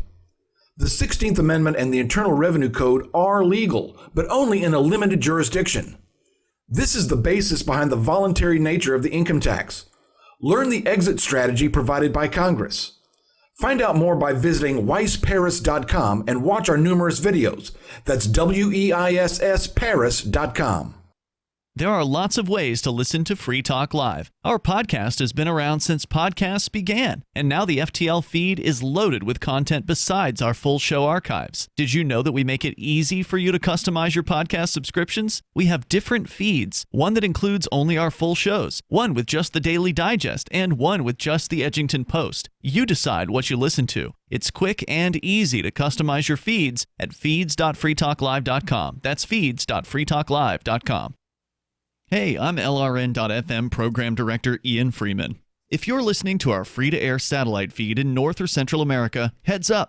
We've been on the Galaxy 19 satellite since 2010, but now our satellite provider is moving LRN.FM to a new channel on a different transponder. The current channel will stay on the air until the end of May to give you time to transition without any loss of service, so don't delay. I've posted the new channel details at sat.lrn.fm, but in case you're listening with no internet access, if you do a blind scan on your receiver, you should see the new channel at transponder 6, 11.8425 GHz, horizontal polarization, symbol rate 22,000, FEC 3/4. All that information is at sat.lrn.fm, as well as a link to our Patreon, where you can support our channels for just $2 a month. Visit sat.lrn.fm for more information about our international satellite channels, and thanks for listening to LRN.fm. This is the Liberty Radio Network, broadcasting the latest liberty-oriented audio content 24 hours a day at LRN.fm.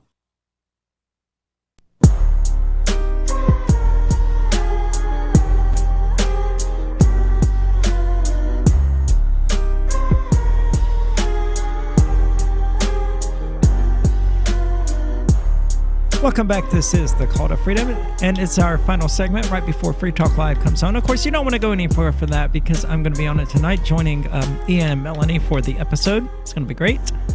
And we've been talking about Karl Marx, and well, we spent quite a while, almost 2 hours, making fun of him and the stupid ideas that he came up with. And then we mentioned briefly Iran, and now we're talking about Twitter. It would almost seem that we have the same attention span as Donald Trump, in fact. But, you know, maybe... We spent almost 2 hours on Marx. We did. But if you regularly listen to the show and have been wondering how you can help and show your support, well, social media shares go a long way, but so does cash. And you can do that using Patreon at patreon.com/call-to-freedom. And our wonderful patrons there are currently helping to keep the show up and running, including the podcast at calltofreedomlive.podbean.com.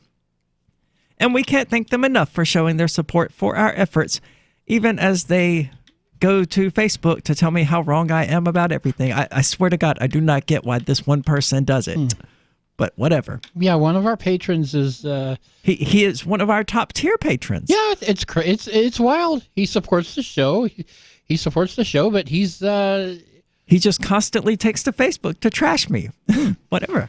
Once more, that's patreon.com/call-to-freedom if you would like to check it out.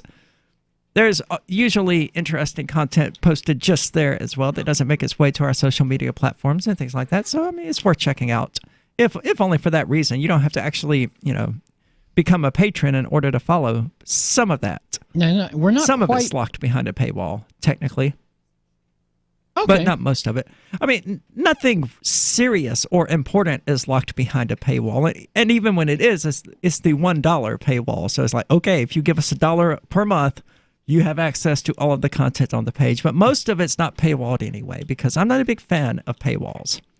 But you do have to have something to offer people. Yeah. You got to offer some kind of perk. You can't just be like, oh, well, you're going to get the same show that you've always gotten, but now it costs you money. So... according to a recent analyst by the New York Times, left-leaning Twitter users who regularly post about politics are richer, better educated, and less diverse than the Democratic Party as a whole. Well, that shouldn't be surprising at all. Shocker. In fact, Twitter Democrats are about 50% more likely to have a college degree than the average Democratic voter, but only about half as likely to be black. Among the overall Democratic electorate, less than 50% consider themselves liberal, as opposed to moderate or conservative. Among Democrats on Twitter, more than 70% do. So, I mean, this is not a surprise. Most people don't go to Twitter to be moderate. They go there to be what they consider to be extreme. Outspoken, at least. Yeah. Because that's what gets the hits. That's what gets the retweets and the comments, right? And the likes. And the reactions. One study surveying the evidence for who talks about politics on Twitter by blah, blah, isn't important, found that users participating in the political discussion were mostly men living in urban areas with strong ideological preferences. It doesn't say what those preferences are, but I can guess that they're pro-Democrat. Another study by researchers at the University of Pennsylvania, blah, blah, blah, came to an even starker conclusion. Only self-reported extremists appear to devote much of their Twitter activity to politics. Well, duh. The only people tweeting anti-state stuff on Twitter and Facebook and stuff are the die-hard libertarians who are, by definition, extremists. So I'm not surprised to see it equally true because, I mean, most people don't go to Twitter to talk about politics. I don't know why they go to Twitter, actually, but they don't go to Facebook, at least, to talk about politics. The ones who do that are by definition going to be the extremists. That's almost what extremism means, except not really, because it has all these other connotations and things like that. But yeah, it means devoted to this particular topic. It's like saying, oh, well, the people going to this gaming group to talk about the weather are weather passionate people. Yeah, or celebrities or sports or whatever. Yeah. And the subject at hand on Facebook is people's daily lives. So people coming in to talk about this totally unrelated subject that actually has no bearing whatsoever on their daily lives, although they believe that it does. And it only does when the state comes to commit aggression against you, but more often than not, it's just some television show. It's just some episode of Game of Thrones that they become obsessed with. So social scientists have known for decades that the most politically active citizens are highly unrepresentative of the population as a whole. On average, citizens are more politically engaged the more affluent, educated, and powerful they are. Oh, shocker there. So as they become more politically powerful, they become more politically engaged. Gee, I wonder why. The heavenly chorus of those who write letters to their local newspaper, attend PTA meetings, or ring up their senator. The political scientist, that's a horribly written sentence. Sorry, I had to stop what I was doing to try to understand it. Sings with a strong upper-class accent. For that reason, key social and political institutions are always in danger of being captured by the loudest and most resourceful constituents, just like the state itself. Well, they said political institutions, so good on them for at least sort of covering that. Yeah, squeaky wheel gets the grease, and it's always been that way. It's just now the squeaking is going on Twitter. On college campuses, for example, radical students have had a greater influence than their moderate classmates. Well, sure, and nobody ever won their rights by sitting around talking quietly about how nice it would be if they were a little bit more free. It's the people who are loud that get the attention. It's just like, the moderate libertarians out there... not the moderate libertarians out there, the moderate trans people out here who don't flip out when somebody uses sir when talking to a male to female person or whatever, are not the ones that come up in people's minds. It's the loud ones, it's the obnoxious ones, not to say libertarians or the average political enthusiast are obnoxious. Some of them are, certainly. But it's the obnoxious loud person getting the attention. That's why they're being loud and obnoxious. Even so, however, the outsized influence is small. Hold on. The outsized influence that small, unrepresentative groups now exert via Twitter is a particular source of concern. Until the advent of social media, decision makers were only confronted with their angriest detractors on specific occasions, at town halls, or on the letters pages in newspapers, for which they could mentally brace themselves. You can mentally brace yourself before you open Twitter as well. Yeah, you could. And Except now it's an app on your phone. Yeah, but you can still mentally brace yourself before opening it. And when they faced the local teachers union or chamber of commerce, they were well aware that it represented a particular slice of their electorate. Twitter is different in two key ways. Because it allows anyone to speak up, leaders of political and cultural institutions seem prone to believe that the views they encounter are representative of the general public. And because so many influential people check their Twitter notifications dozens of times a day, that's scary. The opinions they see there become the constant soundtrack of their life. Well, yeah, and I'm not at all surprised because psychologically speaking, it has the same effect on your worldview to hear the same person say an idea 3 times as it does to hear 3 people say the idea once. It has exactly the same effect. If you hear it 30 times, it's sunk in at that point. Yeah. And that's all Twitter is. You go to Twitter to hear the Twitter ideology. You choose your followers, and there's your echo chamber. Well, you don't choose your followers on Twitter. No, you choose the people you follow. Sorry, I misspoke. Yeah. And it certainly does become an echo chamber. That's my issue with Liberdon in general, is that they are just echo chambers. I think that if you want to get out there and actually influence people online, then you have to go where they are, which is why I'm on Twitter. Instead of just Liberdon tweeting about libertarianism and the evils of the state and things like that, and how cops are thugs who murder and assault people and who rape people and steal from people and kidnap people and all of these other things that we generally frown upon doing, cops do with impunity. I take that to Twitter. I wish there was a conservative version of Twitter that I could take it to as well. Yeah, they tried that. They did. Wasn't it called Gab? Well, Gab was a free speech platform that got but they got utilized heavily by the alt-right because it was a pro-free speech platform. But your average hardcore Christian who just, doesn't want gay people in their lives or whatever isn't going to be on Gab because of that association with the white supremacists. So I don't know if they tried and, the Nazis just kind of came in and did what Nazis do, which is be loud and obnoxious and take over, or if they just never had the option available to them in the first place, because to them it's not really a free speech issue as much as it is a free choice issue. Well, this has been the Call to Freedom. Stay on Twitter. Don't go anywhere. Free Talk Live is coming up next.